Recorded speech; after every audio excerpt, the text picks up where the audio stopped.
الحمد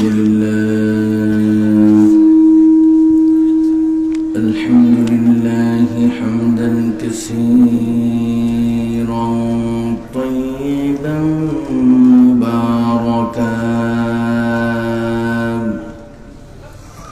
وشكر النعيم الذي خلق الإنسان وكرم وعلمه من البيان ما لم يعلم فسبحان الذي لا يحصى امتنانه باللسان ولا بالقلم والصلاة والسلام على أشرف الأنبياء والمرسلين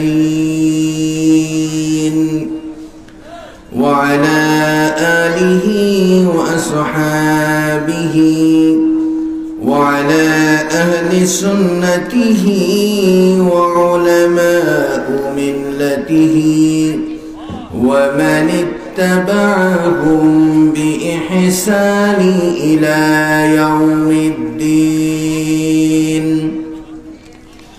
أما بعد، فقد قال الله تبارك وتعالى في كلامه المجيد وفرقانه العظيم محبت شكر قرن أعوذ بالله من الشيطان الرجيم. بسم الله الرحمن الرحيم. يا أيها الناس إنا خلقناكم من ذكر وأنثى وجعلناكم شعوبا وقبائل لتعارفوا إن أكرمكم عند الله أتقاكم. وأيضا قال تعالى ولمن خاف مقام ربه جنتان. عن سهل بن سعد رضي الله تعالى عنهم قال قال رسول الله صلى الله عليه وسلم من يزمن لي ما بين لحييه وما بين رجليه أزمن له الجنة متفق عليه. وأيضا قال النبي صلى الله عليه وسلم من كان يؤمن بالله واليوم الآخر فليكرم ضيفا متفق عليه. قال تعالى في شان حبيبه ومحبوبه ومعشوقه تعظيما وتكريما إن الله وملائكته يصلون على النبي يا أيها الذين آمنوا صلوا عليه وسلموا تسليما. صلى الله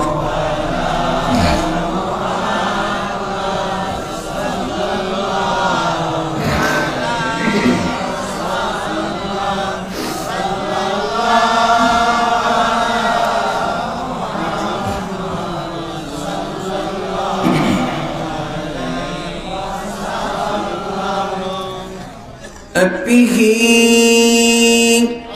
محبوب سبحان अबही ममदूह खूबा अबही शाह लौला अबही तफसीर कुरआन सल्लल्लाहु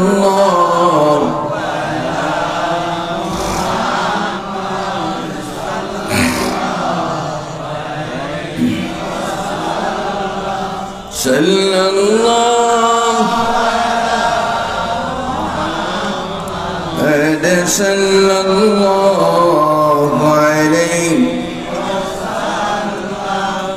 दीन मिला ईमान मिला दीन मिला ईमान मिला पढ़ने के लिए कुरान मिला जो कुछ देने का था सब कुछ दिलवा दिया कमली वाले ने बोले ला इलाहा इल्लल्लाह ला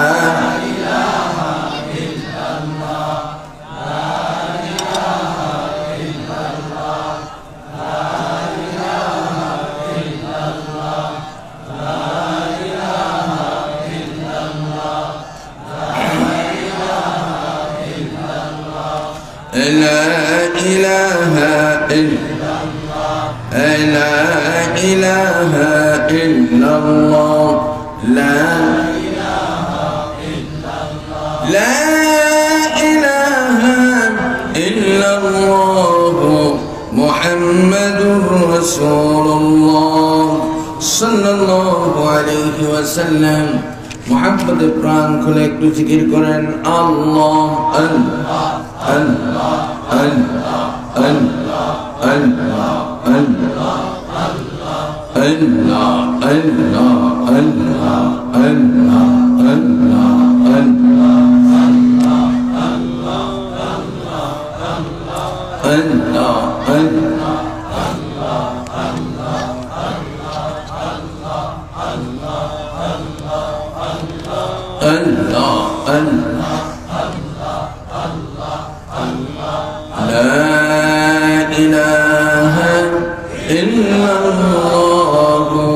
محمد رسول الله صلى الله عليه وسلم اللهم صل وسلم وبارك عليه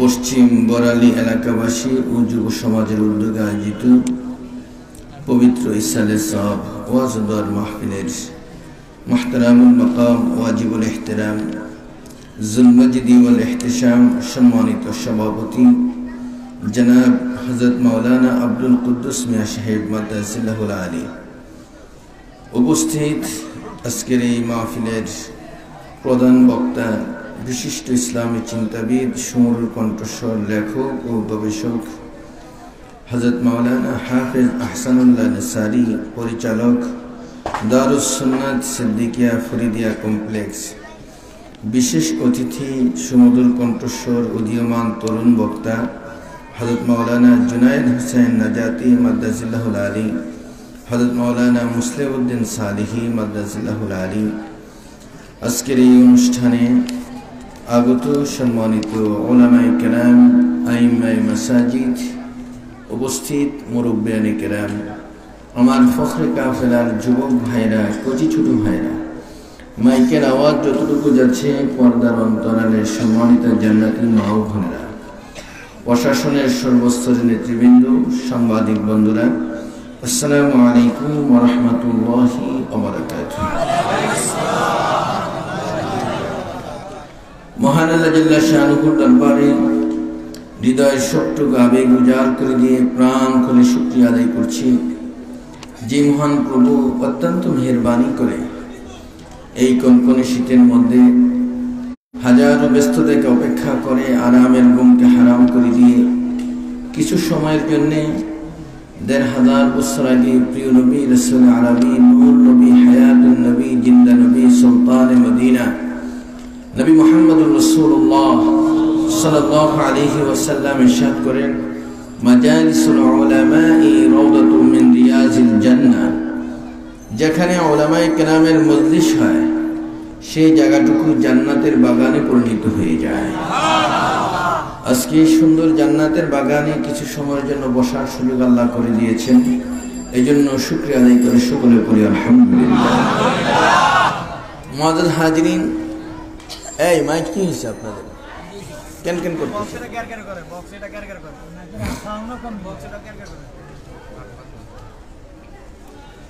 যারা এখানে বসা আছেন প্রত্যেকে আমরা কিছু লাভের জন্য এখানে আসছি, কি বলেন ঠিক কিনা? এত রাত্র পর্যন্ত বসে থাকা যদি কোনো লাভ না হয়, কোনো উপকার লাভ না হয়, তাহলে বসে থেকে কোনো লাভ আছে? যে জন্য আমরা এখানে উপস্থিত, কোনো ব্যক্তির ফতোয়া নয়, কোনো মুফতির ফতোয়া নয়। বুখারী মুসলিম শরীফের হাদিস, আল্লাহর হাবিব বলেন, ইন্নামা মাসালুল জালিসাইনি সালিহি ওয়াসসুই কাহামিলিল মিসকি ওয়া নাফিখিল কির। এই পৃথিবীর মধ্যে নেককার বান্দাদের মজলিস, যেখানে কোরআন হাদিসের চর্চা হয়, সেই সুন্দর মজলিসটুকু হলো কেমন যেন একটা আতরের দোকানের নেই। জোরে বলেন সুবহানাল্লাহ। আতরের দোকানের পাশ দিয়ে যদি কেউ হেঁটে যায়, ইচ্ছায় অনিচ্ছায় তার নাকে একটু ঘ্রাণ চলে আসে, কি বলেন আসে? যদি সে মনে করে আমি এত সুন্দর ঘ্রাণ আতরের, দোকানদারের পাশে গিয়ে বসছে, বসার সাথে সাথে দোকানদার তার হাতে কয়েক প্রকারের আতর লাগায়। কি আপনারা কি দেখেছেন? এখন যদি আপনার ভালো লাগে পকেট থেকে টাকা দিয়ে কিনতেও পারেন, আর যদি মনে করেন না আমি কিনবো না, চলে আসবো, দোকানদার কি পয়সা চায়? পিছনের তারা বলে নাই কি টাকা চায়? কিছুই চায় না, ফ্রি আতর নিয়ে চলে আসছে। আমার নবীর ঘোষণাটা কত সুন্দর, ১৫০০ বছর আগে দিয়েছেন, যে এই পৃথিবীর মধ্যে নেককার আল্লাহওয়ালা বান্দাদের মজলিস, যেখানে কোরআন হাদিসের চর্চা হচ্ছে, সেই মজলিসের পাশ দিয়ে যদি কেউ হেঁটে যায়, ইচ্ছাই হোক অনিচ্ছাই হোক, ওই লোকটা জান্নাতের জ্ঞান নিয়ে বাড়িতে যায়। কেউ যদি মাহফিলে বসার পরে ভালো লাগতেছে না, উঠে চলে গেছে, রাসূল বলছেন সে জান্নাতের ফল ভক্ষণ করে চলে গেল। আর যদি কোনো ব্যক্তি শেষ মুহূর্ত পর্যন্ত এখানে বসে থাকার সুযোগ পায়, আল্লাহর হাবিব বলেন সে জান্নাত ক্রয় করে জান্নাতের মালিক হয়ে জান্নাতের উপযুক্ত হয়ে বাড়িতে যেতে পারে। আমরা যারা এখানে বসা আছি, যারা কিছু সময় থেকে চলে গেল, তারা লাভবান বেশি হয়েছে না আমরা লাভবান বেশি হয়েছি? আপনারা কি এখান থেকে জান্নাত ক্রয় করে জান্নাতের মালিক হয়ে জান্নাতের উপযুক্ত হয়ে বাড়ি যেতে রাজি আছেন? কে কে রাজি আছেন একটু হাত উঁচু করে দেখান। নারায়ে তাকবীর, নারায়ে রিসালাত, নারায়ে রিসালাত, ইসালে সওয়াব মাফি, নারায়ে তাকবীর। আল্লাহ যেন কবুল করে। আমি একটু বাস্তববাদী মানুষ, যারা আগে আমার আলোচনা শুনেছেন অনেকে এখানে আছেন, বাস্তবতার সাথে দুই একটি কথা বলতে চাই। সারা পৃথিবী আজকে প্রায় দীর্ঘ ৯টি মাস স্তব্ধ হয়ে আছে কোভিড-19 কারণে। সারা বিশ্বের মানুষ তাদের চিন্তা চেতনা, তাদের গভীরতা তারা উপলব্ধি করতে পেরেছে। ইটালির প্রধানমন্ত্রী শেষ মুহূর্তে এতটুকু কথা বলতে বাধ্য হয়েছিল, এই আসমানের নিচে জমিনের উপরে যত শক্তি আছে মানুষের, যত কৌশল আছে আমরা পৃথিবীতে সব প্রয়োগ করেছি, এখন একমাত্র আসমানের ফয়সালা ছাড়া আমাদেরকে এই করোনা ভাইরাস থেকে বাঁচার কোনো উপায় নাই। কি বলেন, কথা ঠিক কিনা? যারা ঘুম থেকে ওঠার পরে দেয়ার ইজ নো গড, আল্লাহ বলতে কিছু নাই, যাদের মুখ থেকে বের হয় সকালবেলা ঘুম থেকে উঠে জাগ্রত হয়ে কাজে নেমে যায়, সে সমস্ত পরাশক্তি আজকে বলতে বাধ্য হয়েছে একমাত্র ক্ষমতার মালিক কে? আরো জোরে বলতে হবে কে? আপনারা জানেন, পত্রিকায় পড়েছেন, সারা পৃথিবীর সমস্ত জ্ঞানীদের তথ্য ছিল একটাই, সারা পৃথিবীর মধ্যে বাংলাদেশ একটি ক্ষুদ্র রাষ্ট্র, জনসংখ্যার দিক থেকে এত বেশি, প্রায় 20 কোটির উপরে মানুষ বসবাস করছে, কি বলেন, কথা ঠিক কিনা? তাদের ধারণা ছিল এই কোভিড-19 বাংলাদেশের প্রায় 2 কোটির উপরে মানুষ মারা যাবে। তাদের এই চিন্তা মাথায় ঢুকে নাই বাংলার মুসলমান শতকরা 97 জন ব্যক্তি ঘুম থেকে যখন জেগে আল্লাহর নাম নিয়ে জাগ্রত হয়, যখন ঘুমাতে যায় তখন আল্লাহর নাম নিয়ে তারা ঘুমাতে যায়, দৈনিক 5 বার ওযু করে 5 ওয়াক্ত নামাজে দাঁড়িয়ে যায়। কি কথা ঠিক না ঠিক? আজকে সকলে মিলে চিন্তা করেছে এই পৃথিবীতে সমস্ত রোগ থেকে বাঁচার, করোনা ভাইরাস থেকে বাঁচার যত পলিসি অবলম্বন করেছে, আজকে প্রত্যেকটা মুসলমানদের আমাদের প্রিয় নবীর হাদিস থেকে ধার করে নিয়েছে। তারা চেয়েছে 14 দিন পর্যন্ত কোয়ারেন্টাইন সেখানে রাখতে হবে, সেটাও আমার নবীর হাদিস থেকে বের করেছে। আইসোলেশনে রাখতে হবে, সেটাও কোরআন থেকে বের করেছে। সুবহানাল্লাহ। তারা হাত দিতে হবে, বারবার মুখ ধুতে হবে, এটা আমার নবীর সুন্নত। সুবহানাল্লাহ। তারা আজকে আর বোঝার বাকি নাই। পৃথিবীতে আজকে যত জ্ঞানী, যত তথ্যবিদ, যত প্রযুক্তি আবিষ্কার হচ্ছে, যাদের জ্ঞান যত পরিধি বেড়েছে, কোরআন বোঝা তত সহজ হয়ে যাচ্ছে। আর একটু যদি বলবেন না সুবহানাল্লাহ। আপনারা জেনে খুশি হবেন, আমি যে কথাটুকু বলতে চাই, আমার যুবক ভাইরা যারা এখানে বসা আছেন, বাহিরে যারা আছেন, অনেকে তাবারুক নিয়ে ব্যস্ত আছেন, এই জন্য একটু জনসংখ্যার দিক কম, একটু পরে মনে হয় মাঠ ভর্তি হওয়ার সম্ভাবনা আছে। কি বলেন, কথা ঠিক কিনা? যারা পরে আসবে আমরা মনে করবো তারা তাবারুক খেতে আসছে।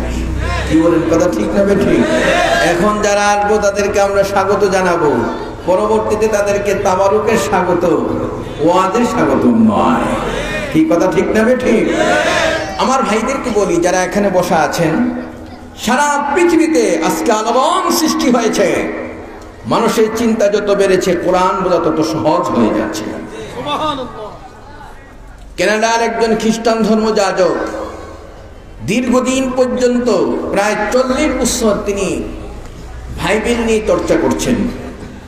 ইন্টারনেট যাদের হাতে আছে, ফেসবুক যাদের হাতে আছে, আপনি নামটা লিখে ক্লিক করেন, ডক্টর গেরিন মিলান, যিনি 40 বছর পর্যন্ত খ্রিস্টান ধর্ম নিয়ে প্রচার করতে গিয়ে বাইবেলের হাফেজ যদি কোনো চিহ্নিত করতে হয়, যে মানুষটা প্রথমেই বেশি আসে, সেই নামটা হলো ডক্টর গেরিন মিলান। আশ্চর্যের ব্যাপার হলো, তিনি 40 বছর পর্যন্ত বাইবেল চর্চা করার পরে হঠাৎ করে তার মাথায় ঢুকেছে, আমি মুসলমানদের কোরআনের শুরু থেকে শেষ পর্যন্ত কতটা ভুল আছে, এই ভুলগুলি জাতির সামনে তুলে ধরবো। উনি কোরআনের ভুল ধরার জন্য কোরআনের শুরু থেকে শেষ পর্যন্ত পুরা কোরআনটা নিয়ে গবেষণা করেছেন। অদ্য থেকে অন্ত পর্যন্ত, বিগিনিং টু এন্ড, পুরা কোরআন যখন তার সামনে স্পষ্ট হলো, সূরাতুন নিসার 82 নম্বর আয়াতটা যখন তিনি পড়া শুরু করলেন, 2 চোখ বেয়ে বেয়ে পানি পড়ছে, গালের উপর দিয়ে পানি পড়ে আসছে। জোরে বলেন না সুবহানাল্লাহ। যখন পানি টপ টপ করে পড়ছে, সকলে তাকিয়ে আছে, ডক্টর গেরিন মিলান, তোমার চোখে পানি কেন? আরো কান্না বেড়ে গেল। কি হচ্ছে তোমার? পানি কেন? আরো বেড়ে গেছে। জোরে বলেন না সুবহানাল্লাহ। আশ্চর্য। দীর্ঘ সময় কান্নার পরে তখন বলছে, দেখো, আমি কোরআনের ভুল ধরতে এসে আমার নিজের ভুলটা আমি বুঝতে পেরেছি। কোরআন আমাদের চক্ষু খুলে দিয়েছে, কোরআন আমার ভাগ্যকে সুপ্রসন্ন করে দিয়েছে। জোরে বলেন না সুবহানাল্লাহ।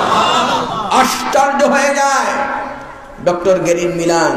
সঙ্গে সঙ্গে অবস্থার মধ্যে সকলের দিকে তাকিয়ে বলছে, কি হলো? আমি পৃথিবীর মধ্যে বাইবেলের একজন হাফেজ হিসাবে সারা পৃথিবীর এমন কোন রাষ্ট্র নাই যেখানে আমি যাই নাই। আমি আমেরিকাতে যাওয়ার পরে যখন আমার বাইবেল নিয়ে চর্চা শুরু করলাম, আমেরিকার বাইবেল পড়ার পরে দেখতেছি এই বাইবেলের সাথে ইংল্যান্ডের বাইবেলের কোনো মিল খুঁজে পাই না।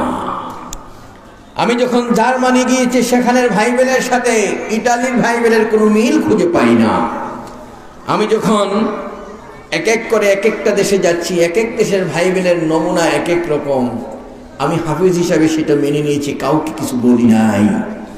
কিন্তু কোরআনে কারিমের শুরু থেকে শেষ পর্যন্ত পুরো কোরআনটা নিয়ে আমি গবেষণা করেছি। ওয়াল্লাহি আল্লাহর কসম খেয়ে বলছি, একটা জায়গাও কোনো গরমিল আমি পাই না। আর একটু জোরে বলবেন না সুবহানাল্লাহ। আল্লাহ রাব্বুল আলামিন কোরআনে বলেন, আফালা ইয়াতাদাব্বারুনাল কুরআন ওয়ালাউ কানা মিন ইনদি গায়রিল্লাহি লাওয়াজাদু ফীহি ইখতিলাফান কাসীরা। সুবহানাল্লাহ। কি হলো তোমাদের? কোরআন নিয়ে তোমরা কেন গবেষণা করছো না? এই পৃথিবীর মধ্যে কোরআনটা যদি কোনো ব্যক্তির পক্ষ থেকে হতো, কোনো মানুষের পক্ষ থেকে হতো, আমি ডক্টর গেরিন মিলান তোমাদেরকে জানাচ্ছি, এই কোরআনের মধ্যে হাজার রকমের মতানৈক্য পাওয়া যেত। আমি ডক্টর গেরিন মিলান কোরআনের শুরু থেকে শেষ পর্যন্ত পুরো কোরআনটা নিয়ে গবেষণা করেছি। আল্লাহকে সাক্ষী রেখে বলি, কোরআনের একটা জায়গাও কোনো জায়গায় আমি গরমিল আমি পাই নাই। রাসূলের যুগে যে কোরআন ছিল, সেই কোরআন কোনো পরিবর্তন হয়েছে? কোনো জবর জের পরিবর্তন হয়েছে? নক্তার পরিবর্তন হয়েছে? কোনো শব্দের পরিবর্তন হয়েছে? কোনো হুকুমের পরিবর্তন হয়েছে? কিয়ামত পর্যন্ত চলবে, একটা শব্দ পরিবর্তন হবে না। কি বলেন, ঠিক কিনা? আমার ভাইদেরকে বলবো যারা এখানে বসা আছি, এই কোরআন এমন একটি নিয়ামত, এর পাশে যে লোকটাই চলে আসে, ওই লোকটাই পৃথিবীর শ্রেষ্ঠ মানুষে পরিণত হয়ে যায়। আজ আজকের এই মাহফিল হচ্ছে, কিন্তু এলাকার যুবক ভাইরা, এলাকার মানুষগুলি কোরআনের আকর্ষণ কতটুকু আমি বুঝতে পারলাম না। যে আপনারা ঘরে বসে আছেন, ঘুমিয়ে আছেন, কোরআনের আকর্ষণ আপনাকে এই মাহফিল পর্যন্ত পৌঁছাতে পারে নাই। হেদায়েতের মালিক কে? জোরে বলেন কে? এই মাহফিল পর্যন্ত আসা ছিল আমাদের দায়িত্ব। এখান থেকে হেদায়েত নিয়ে বাড়ি যাওয়া, এখান থেকে আল্লাহওয়ালা হয়ে বাড়ি যাওয়া, এখান থেকে জান্নাতি মানুষ হয়ে বাড়ি যাওয়া, এটা কোনো ব্যক্তির দায়িত্ব নয়, কোনো নবীর নয়, কোনো পীরের নয়, কোনো আলেমের নয়। সেই দায়িত্বটা আমার আল্লাহ। জোরে বলতে হবে কার? আরো জোরে বলেন কার? বন্ধুরা আমার, এই জন্য বলবো, কোরআনের নির্দেশ, জাহাদু ফিনা লানাহদিয়ান্নাহুম সুবুলানা। ও বন্ধু, তুমি ঘর থেকে বের হয়েছো, এটা তোমার দায়িত্ব ছিল। এক কদম করে করে তুমি সামনের দিকে অগ্রসর হচ্ছ। এই শীতের মধ্যে আমার আল্লাহ বলেন, জান্নাত পর্যন্ত পৌঁছানোর দায়িত্বটা ওই মানুষটার জন্য আমি আল্লাহ নিজে জিম্মা হয়ে যাই। আরে কি বলেন না সুবহানাল্লাহ। আমার ভাইদেরকে বলতে চাই, সারা পৃথিবীতে আজকে গবেষণা চলছে। আমার নবীকে নিয়ে গবেষণা চলছে, কোরআন নিয়ে গবেষণা চলছে। আমরা আজকে যারা কথা বলছি মোবাইল ফোন দিয়ে, আমরা মনে করছি যে এই যে লাইভ প্রোগ্রাম চলছে, এটা মনে হয় নতুন। বলেন তো, এটা কি নতুন না পুরাতন? কি বিশ্বাস হয় আপনাদের? সকলের কাছে এতটুকু বলতে চাই যে সারা পৃথিবীতে আজকে যা আবিষ্কার হচ্ছে, প্রত্যেকটা আমার নবীর কাছ থেকে ধার করে আনা হয়েছে। আরো জোরে বলেন না সুবহানাল্লাহ। মোবাইলে কথা বলছি, আমরা মনে মনে ভাবতেছি এটা নতুন কোনো কথা। রাসূল যখন মেরাজে গেলেন, সিদরাতুল মুনতাহার উপরে যাবেন, হঠাৎ করে জিবরাইল আমিন আমার নবীর দিকে তাকিয়ে বলেন, ইয়া রাসূলুল্লাহ, अगर एक्सरे मोए बरतर फुरान ফুরুগে তাজাল্লি বাসুরাত ফুরাম, আমি এক চুল পরিমাণ যদি উপরে ওঠার চেষ্টা করি, আমার 600 পাখা সহ জ্বলে পড়ে সারকার হয়ে যাবে, আমি যেতে পারবো না, আমার পাওয়ারলেস। রাসূল বললেন, আমি যাব কি যাবে? হুজুর, আপনার জন্য লিফট আসতেছে। জোরে বলুন না সুবহানাল্লাহ। আমার নবীর মেরাজকে গবেষণা করে আজকে লিফট আবিষ্কার হলো। আমি গত 3 বছর আগে মালয়েশিয়াতে গিয়ে, সেখানে কেএলসিসি যে সেন্টারটা, সেটার উচ্চতাটা হলো আপনার 142 তলা। কত? 142 তলা। বাইতুল্লাহ শরীফের পাশে যে জমজম টাওয়ার আছে, সেটার উচ্চতাটা হলো 80 তলা। কি কথা কি বুঝতে পেরেছেন? এখন 80 তলা হোক, 142 তলা হোক, পায়ে হেঁটে ওঠা কি সম্ভব? আসতে বললেন কেন? সম্ভব। লিফট ছাড়া উপায় নাই। এই লিফট আবিষ্কার হলো আমার নবীর রফরফকে গবেষণা করে। আল্লাহর নবী তিনি একা, কেউ নাই তার পাশে। হঠাৎ করে টেলিফোন যোগাযোগ হচ্ছে, সিদ্দিক আকবর আবু বকর সিদ্দিক জমিন থেকে আমার নবীর সাথে কথা বলছে। আশ্চর্য হয়ে গেল, রাসূল এখন একা নয়, আবু বকর আমার নবীর সাথে কথা বলতেছে। বিনা দ্বারে যদি এত দূরে কথা বলা যায়, কেন আমেরিকা থেকে লন্ডন থেকে আপনার প্রিয় ব্যক্তির সাথে কথা বলতে পারবেন না? জুড়ে বলেন না সুবহানাল্লাহ। আমার ভাইদেরকে বলি, আরো আশ্চর্য হবেন, শুধু আমেরিকা থেকে লন্ডন থেকে আপনার প্রিয় ব্যক্তিরাকে দেখে দেখে কথা বলতে পারেন। সুন্দর চেহারাটা দেখা যায়, কি খাচ্ছে কি করছে তাও দেখা যায়। কি বলেন, কথা ঠিক কিনা? রাসূল যখন মেরাজ করে আসলেন, আবু জাহেল প্রশ্ন করছে, বলো তো দেখি, তুমি তো অনেক জায়গা ঘুরেছো, কোন কোন জায়গায় গিয়েছো? বাইতুল মুকাদ্দাস পাড়ি দিয়ে আমি সপ্ত আসমান আল্লাহর আরশ পর্যন্ত গিয়েছি। আরেকটু জোরে বলবেন না সুবহানাল্লাহ। আবু জাহেল প্রশ্ন করে বসছে, বলো তো দেখি, বাইতুল মুকাদ্দাসে কয়টা দরজা আর কয়টা জানালা আছে? আপনাদের এলাকায় এসে ঘরে ঢুকে কি দরজা জানালা গুনছি আমরা? বলেন, কোন মসজিদে ঢুকার পরে কি কেউ দরজা জানালা গোনে? ইমাম সাহেব নামাজ পড়াচ্ছেন, আমার নবী হলেন ইমামুল মুরসালিন, সমস্ত নবীদেরকে নিয়ে রাসূল ইমামতি করলেন।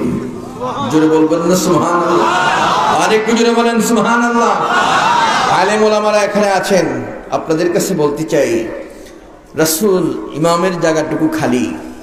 বাবা আদম রাসূলের পাশে দাঁড়ানো, ইব্রাহিম নবী রাসূলের পাশে দাঁড়ানো, মুসা নবী রাসূলের পাশে দাঁড়ানো। আদমের নবী বললেন, আপনি সামনে যান, মুরব্বী মানুষ। জিবরাইল এসে বলে, ইয়া রাসূলুল্লাহ, আপনি কাউকে বলবেন না, এই ইমামের জায়গাটা আজকে কারো না, এটা আপনার। এই জায়গাটা কার? জোরে বলতে হবে, কার? আমার নবী ইমাম। এখন আপনাদেরকে একটা প্রশ্ন এখানে করতে চাই, আমার যুবকদেরকে। আজকে তোমাদের এই ইন্টারনেট চালাচ্ছ, সারা পৃথিবীর সাথে যোগাযোগ হচ্ছে, কোথা থেকে পেয়েছো? আজকে আসো আমার সাথে, প্রতিটা বিষয় কোরআনের বাস্তবতা কত চমৎকার আজকে তোমরা বুঝতে পারবে। যদি বলেন না সুবহানাল্লাহ। আমার নবীকে প্রশ্ন করে বসলেন আবু জাহেল, বাইতুল মুকাদ্দাসে কয়টা দরজা আর কয়টা জানালা? রাসূল ইমামতি করছেন। 1,24,000 পয়গাম্বর, মতান্তরে 2,24,000। এখন নবীরা যে ছিলেন, তারা কি রুহের হালাতে নামাজ পড়ছেন না বডি সহকারে? আর একটু জোরে বলতে হবে, কি দেহ ছিল কিনা বলেন? এখন আপনারা বলেন তো দেখি, মুসা নবী কি ওই সময় জীবিত ছিল? ইব্রাহিম নবী জীবিত ছিল? ঈসা নবী জীবিত ছিল? আদম নবী জীবিত ছিল? তাইলে এই নবীরা কিভাবে রাসূলের পিছনে আসলেন বলেন তো দেখি? এখন পুরা বডি নিয়ে সেখানে এসে দাঁড়ায় গেলেন। এখন মুসা নবীর পাওয়ার যদি এরকমটা হতে পারে, ঈসা নবীর পাওয়ার যদি এমন হতে পারে, ইব্রাহিম নবীর পাওয়ার যদি এমন হতে পারে, বডি সহকারে এসে আমার নবীর পিছনে দাঁড়াতে পারে, যার উসিলায় সবকিছু হয়েছে, সেই নবীর পাওয়ার তার চেয়ে বেশি আছে কিনা? আরো যদি বলতে হবে, আছে কিনা? আমার নবীকে সোনার মদিনা থেকে এই মজলিসে হাজির হতে পারে কিনা? কি বিশ্বাস হয়? কার কারে আকীদা আছে একটু হাত উঁচু করে দেখান। নারায়ে তাকবীর, নারায়ে রিসালাত, ইসানে সব মাহফিল। আমার ভাইদেরকে এতটুকু কথা বলার জন্য, মুসা নবী যদি পুরো বডি নিয়ে আসতে পারে, আমার নবীর পাওয়ার কি তার চেয়ে বেশি না কম? জোরে বলতে হবে, কম না বেশি? এই মজলিসে বসে আছি, চক্ষু বন্ধ করো বাবা, এতটুকু কথা বলে দিয়ে যায়। আজকে শশিনা শাহ সুফি আবু জাফর সারে রহমাতুল্লাহ আলাইহি তিনি বলেছেন, বাবারা, রাসূলকে দেখার জন্য চক্ষু বন্ধ করতে হয় না, সরাসরি আমার নবীকে দেখা যায়।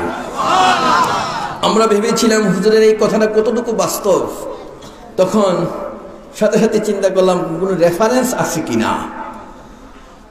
বন্ধু, আজকে এখানে যারা বসে আছেন, আল্লামা জালালউদ্দিন সুয়ুতী রাহমাতুল্লাহ আলাইহি, যার কিতাব পড়া ছাড়া কোনো ব্যক্তি আজকে মুফাসসির দাবি করার সুযোগ নাই। সারা পৃথিবীর সমস্ত জায়গায় তাফসিরে জালালাইন যারা পড়ে থাকেন, বড় বড় আলেম ওলামারা পড়েন, কওমি মাদ্রাসার আলেমরা পড়েন, আলিয়া মাদ্রাসার ওলামায়ে কেরাম পড়েন। তাফসিরে জালালাইন লিখতে গিয়ে আল্লামা জালালউদ্দিন সুয়ুতী রাহমাতুল্লাহ আলাইহি তিনি বলেন, ইন্নী রাআইতু রাসূলুল্লাহি সাল্লাল্লাহু আলাইহি ওয়াসাল্লাম মুস্তাইকিদান 70 মাররাতান, আমি আমার নবীকে জীবিত নয়, সরাসরি জাগ্রত অবস্থায়, স্বপ্ন যুগে নয়, দুই চোখ দিয়ে সরাসরি একবার নয়, দুইবার নয়, আমার নবীকে আমি 70 বার সরাসরি আমি দেখেছি। আর যারা বলেন না সুবহানাল্লাহ, মুস্তাইকিদান 70 মাররাতান, 70 বার আমার নবীকে জাগ্রত অবস্থায় দুই চোখ দিয়ে আমি দেখেছি। যেন আমার নবীকে সরাসরিও দেখা যায়, তার প্রমাণ আছে কিনা? কি বিশ্বাস হয় আপনাদের? আসেন, এই জন্য আপনাদের খেদমতে বলতে চাই, যারা এখানে বসে আছেন, দলিল দিতে গেলে রাত কি রাত শেষ হয়ে যাবে, কত শত দলিল লাগবে এর উপরে, কত সুন্দর তথ্য। আমি এতটুকু কথাই বলে যাই, যারা এখানে বসা, ও বন্ধু, মুসা নবী আমার নবীর সামনে দাঁড়িয়ে গেলেন, ঈসা নবী দাঁড়িয়ে গেলেন, আমার নবী ইমামতি করছেন, সমস্ত নবীরা রাসূলের পিছনে যদি থাকতে পারে, আমার নবীর পাওয়ার তার চেয়ে বেশি কিনা? আবু জাহেল প্রশ্ন করে বসলো, বলো দেখি কয়টা দরজা আর কয়টা জানালা? আল্লাহর নবীর সাথে সাথে চোখ দিয়ে তাকিয়ে আছেন, আমি তো দরজা জানালা করি নাই, এমন একটা প্রশ্ন করেছো। আল্লাহ রাব্বুল আলামিন বলেন, বন্ধু তুমি চিন্তা করো না, আমি তোমার পাশে আছি।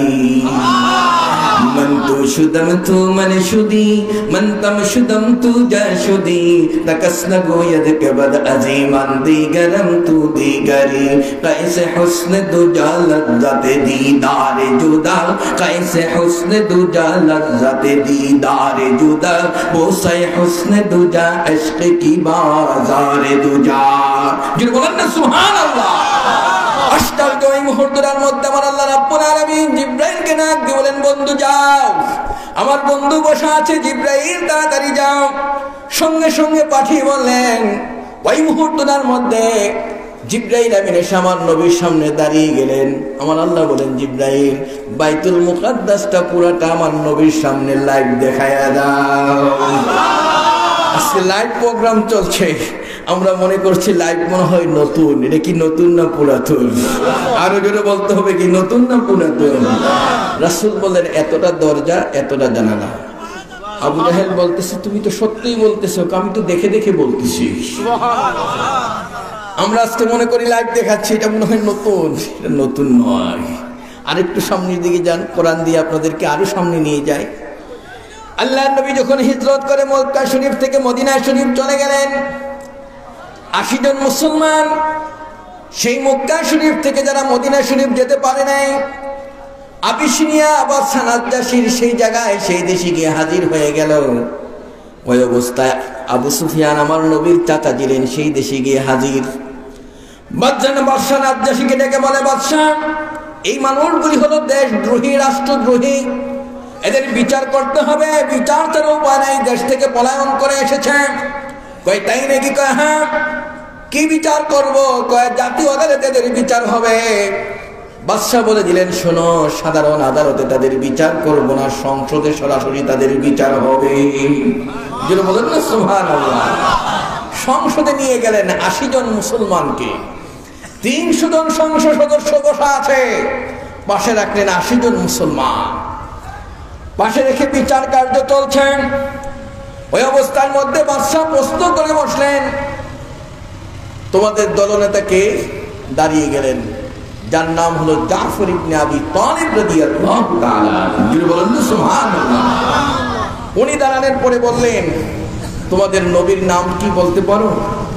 হ্যাঁ, আমাদের নবীর নাম হলো মুহাম্মদুর রাসূলুল্লাহ সাল্লাল্লাহু আলাইহি ওয়াসাল্লাম। যিনি বলেন না সুবহানাল্লাহ।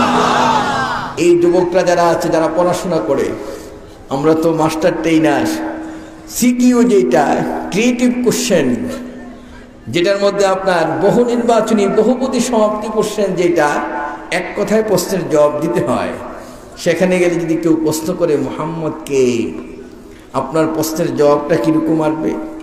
যদি ছাত্র হয় আবু জাহেল, প্রশ্নের জবাব আসবে মুহাম্মদ ইবনে আব্দুল্লাহ। যদি হয় আবুল আহাব, প্রশ্নের জবাব হবে এক কথায় মুহাম্মদ ইবনে আব্দুল্লাহ ইবনে আব্দুল মুত্তালিব।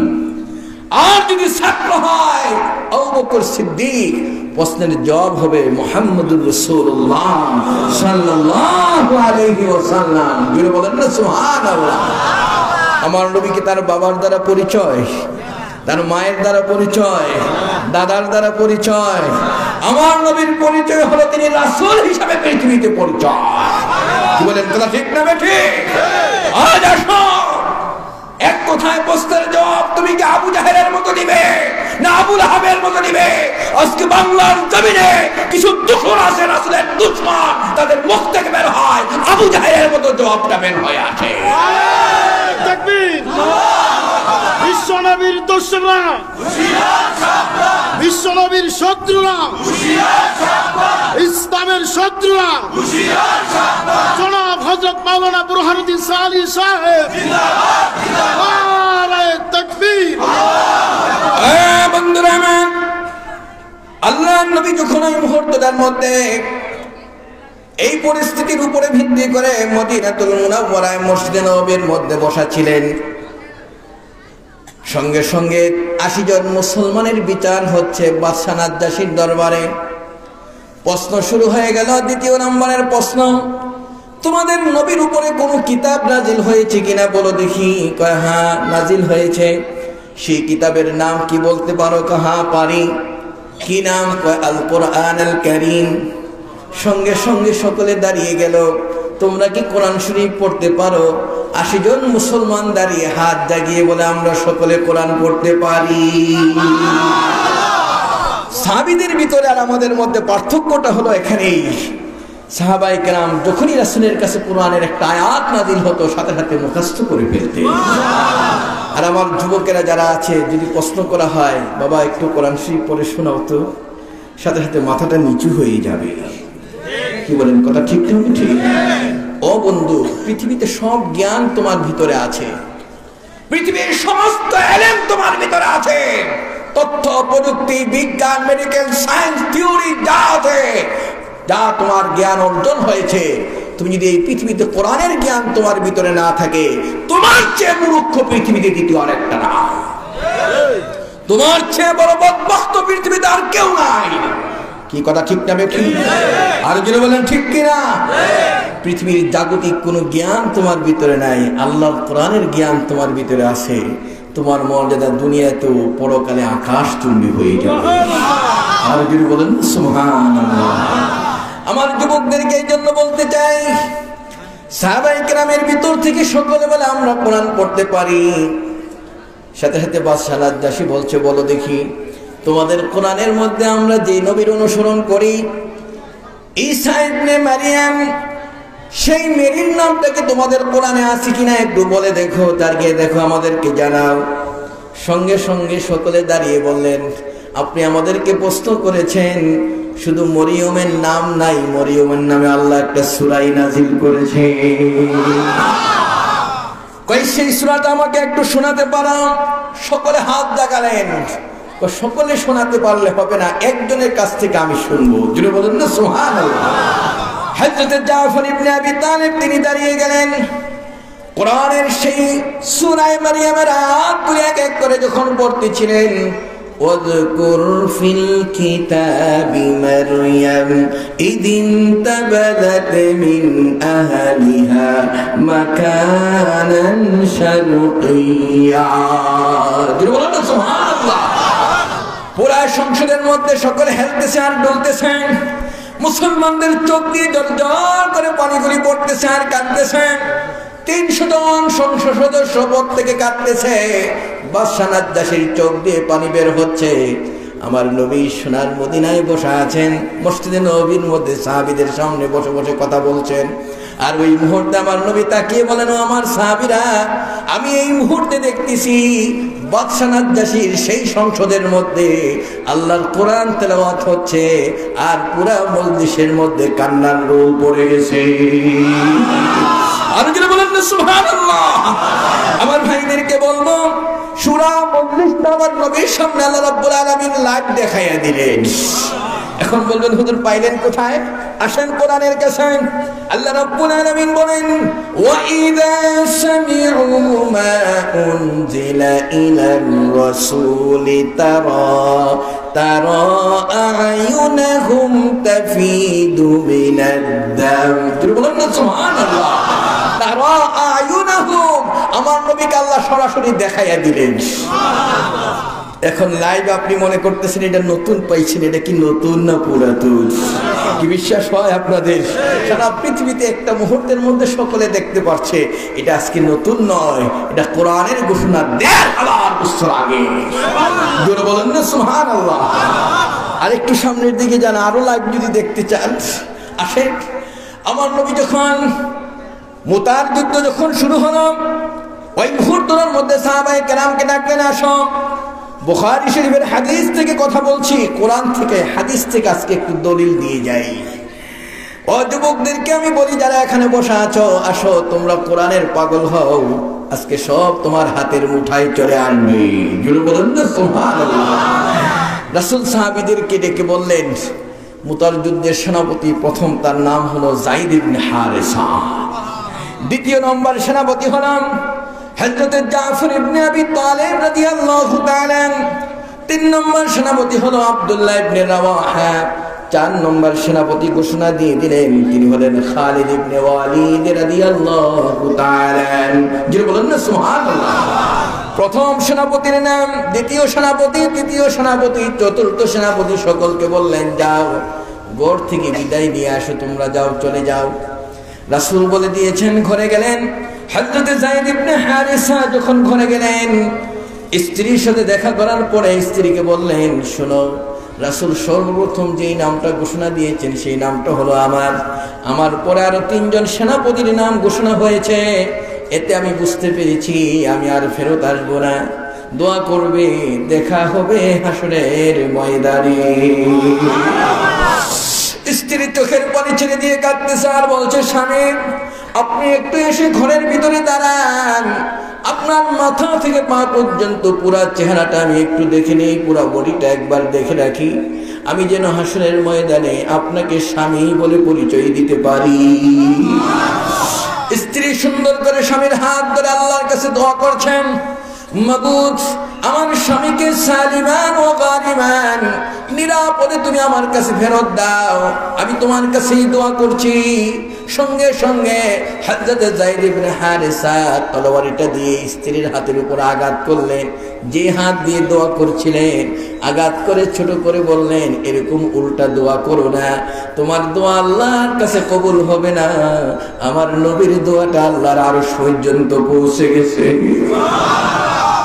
যখন এই দোয়া করতেছিলেন সঙ্গে সঙ্গে স্ত্রীকে বললেন, দোয়া করবে, আমি যাচ্ছি। স্ত্রী চাতক পাখির মতো তাকিয়ে আছে।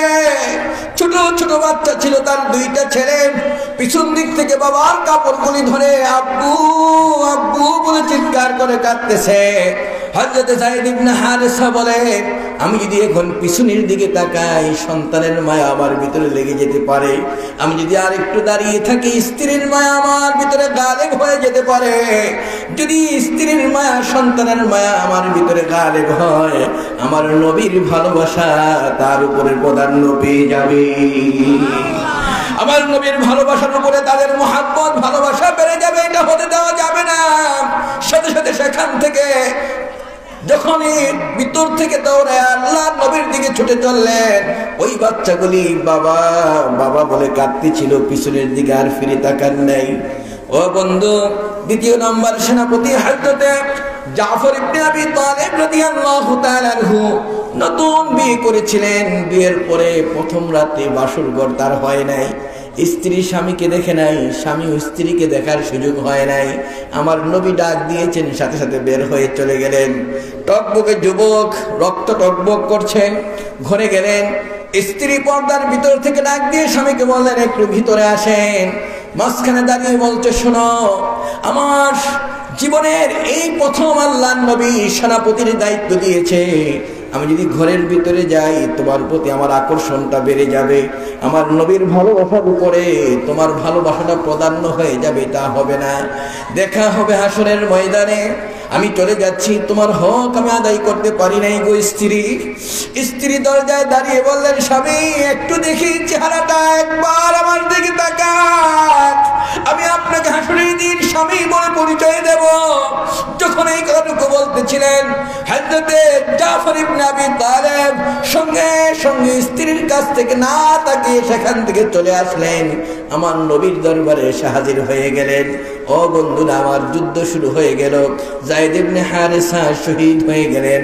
দ্বিতীয় নম্বরের সেনাপতির দায়িত্ব এখন হযরতে জাফর ইবনে আবী তালেবের। ডান্ডাটা হাতে নিয়ে যখন যুদ্ধ করতেছিলেন, ডান হাতের উপর আঘাত আসলো, ডান হাতটা ছুটে যায়, বাম হাতে ইসলামের ঝান্ডাটাকে ধরলেন, বাম হাতটা আবার ছুটে গেল। তখন দাঁতে কামড়ি ইসলামের ঝান্ডাটা উপরের দিকে তুলে ধরলেন। ডান রানের উপর আঘাত আসছে, রানটা ছুটে যায়, একটু পরে বাম রানের উপরে আরেকটা আঘাত আসলো, বাম রানটাও ছুটে গেল, দেহটা পড়ে আছে, দাঁতে কামড়ি ইসলামের ঝান্ডাটা উপরের দিকে তুলে ধরে আছেন। একটু পরে পাষাণদের একজন অধিকারী, একজন মানুষ এসে গলায় আঘাত করেছে, দেহ থেকে মাথাটা আলাদা হয়ে গেল, তারপরেও দাঁত দিয়ে কামড়ি ইসলামের ঝান্ডাটাকে উপরের দিকে তুলে ধরে রেখেছে। হযরত জাফর ইবনে আবী তালেব রাদিয়াল্লাহু তাআলা আনহু শহীদ হয়ে গেলেন। আমার নবী মসজিদে নববীর মধ্যে সাহাবায়ে কেরামের সামনে বসেন। ওই অবস্থার মধ্যে রাসূল বলছেন, আমার সাহাবীরা রে, আমি দুই চোখ দিয়ে সরাসরি দেখতেছি আমার জাফর জান্নাতের মধ্যে পাখি যেরকম তার পাখা দিয়ে নেড়ে নেড়ে এক ডালা থেকে আরেক ডালায় যায়, আমি দেখতেছি আমার জাফরকে জান্নাতের এক ডাল থেকে আরেক ডালের মধ্যে উড়ে উড়ে চলছে। রাসূল কথা বলতেছিলেন, জাফর, আল্লাহ যে ওয়াদা তোমার সাথে করেছে সেই ওয়াদা কি তুমি পূর্ণ পেয়েছো? হ্যাঁ পেয়েছি। তোমার আর কোনো তামান্না আছে কিনা, কোনো আকাঙ্ক্ষা আছে কিনা? জাফর ডাক দিয়ে বলছেন, ইয়া রাসূলুল্লাহ, ইয়া হাবিবাল্লাহ, আমার জীবনের আরেকটা তামান্না, সেটা হলো এই, আমি যুবক, দুনিয়া থেকে আমি ইসলামের জন্য আজকে এই জীবনটাকে দিয়েছি, আপনি আল্লাহর কাছে একটু দোয়া করে দেন, আল্লাহ রাব্বুল আলামিন যেন আমি জাফরকে আরেকবার জীবিত করে দেন।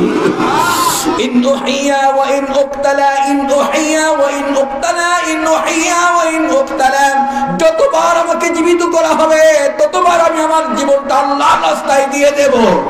যারা বলেন না সুবহানাল্লাহ। এই ছিল যুবকের শিক্ষা, ইসলামের জন্য, কোরআনের জন্য, দ্বীনের জন্য যতবার আমাকে জীবিত করা হবে ততবার আমার জীবনটা আমি দিয়ে দেব। যারা বলেন না সুবহানাল্লাহ। আমার ভাইদেরকে যেটা বোঝানোর জন্য, আজকে এতটুকু কথা বলার জন্য এই ঘটনাটা নিয়ে আসছি। আমার নবী মসজিদে নববীর মধ্যে বসা আছেন, আল্লাহর নবী মুতার যুদ্ধে সাহাবায়ে কেরামকে পাঠালেন, সুদূর জান্নাতে ঘুরতেছে, সেই জান্নাতটা রিলি করে লাইভ দেখাই দিলেন আমার নবীর সামনে। আসতে বলবেন সুবহানাল্লাহ। আমার নবী সেই লাইভ দেখতে পারেন কিনা? আরেকটু জোরে বলতে হবে, পারে কিনা?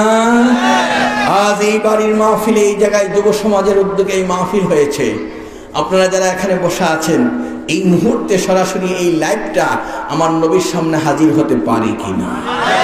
বিশ্বাস হয়? কার কার বিশ্বাস হয় একটু হাত তুলে দেখুন।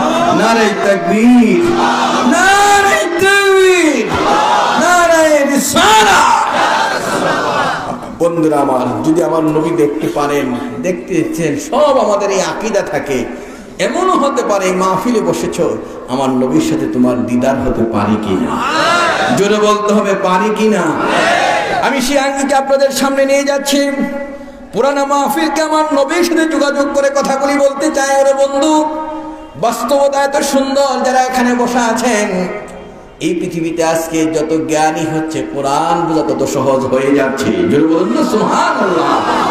আপনি যেদিকে কথা বলবেন, আমার নবীর সাথে প্রত্যেকটা বিষয় সম্পৃক্ত। জোরে বলুন না সুবহানাল্লাহ। সারা পৃথিবীতে আজকাল রং সৃষ্টি হচ্ছে। আমার নবী ১৫০০ বছর আগে এই স্লোগানগুলি দিয়েছিলেন। হঠাৎ করে রাসূলের সামনে বসা আছেন ওমর ফারুক রাদিয়াল্লাহু তাআলা আনহু। তিনি আমার নবীর সামনে এসে বলেন, ইয়া রাসূলুল্লাহ, সুদূর ১২০০ থেকে ৪০ জন পণ্ডিত আপনার সাথে দেখা করতে আসছে। কয় তাই নাকি? কয় হ্যাঁ। হুজুর, এদেরকে কোথায় বসতে দেব? কয় সুন্দর একটা জায়গার ব্যবস্থা করো। ওমর বললেন, হুজুর, আমার কাছে জায়গা আছে, খেজুরের পাতা, খেজুরের ছায়া যেখানে পড়ে, গাছের ছায়াটা সেখানে। কয় না, এরা তো আমার মেহমান, এখানে জায়গা দেওয়া যাবে না, ভালো জায়গা আছে কিনা দেখো। কয় হুজুর, পাহাড়ের পাদদেশে জায়গা দেওয়া যায়। কয় না, এর চেয়ে ভালো জায়গা আছে কিনা? ওমর হাসি মুখে বললেন, হুজুর, আপনি এর চেয়ে ভালো জায়গা চিনেন, আমি এর চেয়ে ভালো জায়গা জানি না। জোরে বলেন না সুবহানাল্লাহ। আমার নবী ওমরকে ডেকে বলেন, ওমর এরা তো আমার মেহমান, এদেরকে মসজিদে নববীর মধ্যে জায়গা দিয়ে দাও। কোথায়? মসজিদে নববীতে জায়গা দিয়ে দিলেন। খায়রুল বিকাই আল মাসাজিদুহা ওয়া শাররুল বিকাই আসওয়াকুহা। বুখারী শরীফের হাদিস। আমার ভাইদেরকে বলি, যারা এখানে বসা আছো, আজ পর্যন্ত কোনো হিন্দু তার মন্দিরে কোনো মুসলমানকে নামাজ পড়ার সুযোগ দিয়েছে? পিছনের তারা মনে হয় কি হিন্দু মানুষ কোনো মন্দিরে মুসলমানকে ঢুকে নামাজ পড়ার সুযোগ দিয়েছে? কোন ইহুদি তার পেগোটার মধ্যে কোন মুসলমানকে জিকির করার সুযোগ দিয়েছে? কোন খ্রিস্টান কোন মুসলমানকে তার গির্জায় বসে সাজদা দেওয়ার সুযোগ দিয়েছে? আজ পর্যন্ত দেয় নাই। মুসলমান কখনো হীনমন্যের হতে পারে না। তার মন হবে আকাশচুম্বী, আরশ পরিমাণ। যেটা বলেন না সুবহানাল্লাহ। আমার নবীর সাথে সাথে ওই অবস্থার মধ্যে বলেন, এদেরকে মসজিদে নববীতে জায়গা দাও। মসজিদের জায়গাটা খুলে দিলেন। খুলে দেওয়ার সাথে সাথে সকলে গিয়ে বসছে। আল্লাহর নবী একটু পরে হুজরা থেকে বের হয়ে আসলেন। ওদের ব্রেনটা ওয়াশ হয়ে যাচ্ছে, পুরো ব্রেন ক্লিয়ার হয়ে যাচ্ছে। মুসলমান কত উদার মনের অধিকারী, তাদের সবচেয়ে পবিত্র জায়গাটা আমাদের জন্য ছেড়ে দিয়েছে। আসার পর আমার নবী হাসি মুখে আসলেন। আসার সাথে সাথে তাকিয়ে দেখলেন ওরা সুন্দর করে দাঁড়িয়ে আমার নবীর দিকে তাকিয়ে বলছেন, ইয়া মুহাম্মদ আসআলু লাকুম। হে মুহাম্মদ, আমরা আপনাকে কিছু প্রশ্ন করব।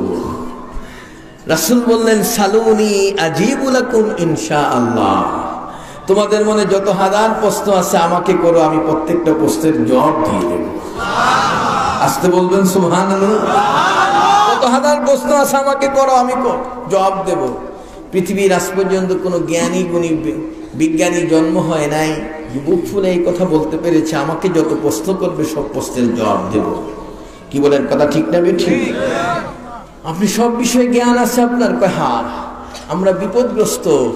তাদের মধ্যে ছিল বড় বড় সৌর বিজ্ঞানী, তাদের মধ্যে ছিল মেরিন ইঞ্জিনিয়ার, তাদের মধ্যে ছিল বড় বড় ডাক্তার। প্রশ্ন করে বসছে সৌর বিজ্ঞানী যারা, আপনি কি আকাশ সম্পর্কে কোনো জ্ঞান আছে? একটু বলেন তো দেখি, আকাশের চাঁদে দাগ দেখা যায় কেন? রাসূল হাসি দিয়ে বললেন, জিবরাইল আমিনের পাখার আঘাতে সেখানে দাগ হয়েছে। আরেকটু জোরে বলবেন না সুবহানাল্লাহ। আরো জানতে চাও? আবু জাহেল একদিন বলেছিল, তুমি যদি চারটাকে দু টুকরা করতে পারো আমি মুসলমান হয়ে যাব। আমার নবী আঙ্গুল দিয়ে ইশারা করেছিলেন, চার দু টুকরা হয়ে যায়। এখন আপনাদের কাছে বলতে চাই, এটা কি সত্য কথা না মিথ্যা কথা? কি বিশ্বাস হয় আপনাদের?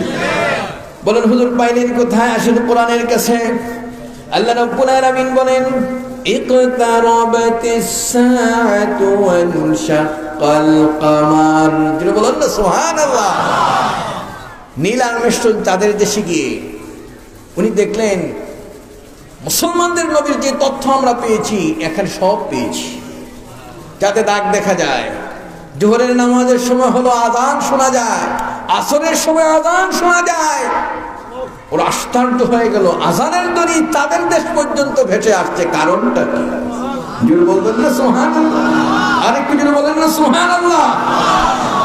আযানের ধ্বনি শোনার পরে নীলান্বেষ্টন সেখানে বসে বসে কলেমা পড়া শুরু করে দিয়েছে, আর চোখ দিয়ে পানি পড়ছে। আমি এতদিন অপেক্ষায় ছিলাম মুসলমানদের নবীর কথাটা বাস্তবায়ন হয় কিনা, কোরআনের থিওরিটা ঠিক আছে কিনা। আমি যখন আজকে বাস্তব দিয়েছি আমি আর বসে থাকবো না। তিনি মুসলমান হয়ে গেলেন, জমিনে ফেরত আসলেন। আসার পরে বলছে, নীল আর্মস্ট্রং চাঁদের দেশ থেকে কি নিয়ে আসছে একটু বলো না। দু চোখের পানি ছেড়ে দিয়ে কাঁদে আর বলে, শোনো আমি কোরআনের পাগল হয়ে আসমানে গিয়ে আরশে গিয়ে ওই যে চাঁদের দেশে গিয়ে সেখানে গিয়ে আযানের শব্দ শুনতে পেয়েছি। আমি সেখানে বসে বসে আমি মুসলমান হয়ে যাই। আরে যারা বলেন না সুবহানাল্লাহ। আমি আর আগের নীল আর্মস্ট্রং নাই, আমি এখন একজন মুসলমান। আমার ভাইদেরকে বলবো, অনেক লম্বা হাদিস, রাত্র হয়ে যাচ্ছে। রাসূলের কাছে বড় বড় বড় ডাক্তার ছিল, তাদের মাথায় ঢুকলো, আপনি যখন সব প্রশ্নের জবাব দিতে পারেন, আমরা একটা বিপদে পড়েছি, সেই বিপদের উদ্ধার করতে পারেন কিনা দেখি। কই কি বিপদে পড়েছ? আমাদের দেশে কঠিন রোগ, যে রোগের চিকিৎসা কোথাও নাই। কি রোগ হচ্ছে একটু বলো না? হঠাৎ করে মানুষ ব্রেন স্ট্রোক করে মারা যায়, হার্ট স্ট্রোক করে মারা যায়। এই চিকিৎসাটা কি আপনার কাছে আছে? রাসূল হাসি মুখে বললেন, পৃথিবীর কোনো ডাক্তারের কাছে এই চিকিৎসা নাই, সেই চিকিৎসা আমি নবীর কাছে আছে। আর একটু জোরে বলবেন না সুবহানাল্লাহ? আমার নবী যখন এই কথা বললেন, ওরা তো পাগলের মতো হয়ে গেছে। হার্টের চিকিৎসা আপনার কাছে আছে? হ্যাঁ।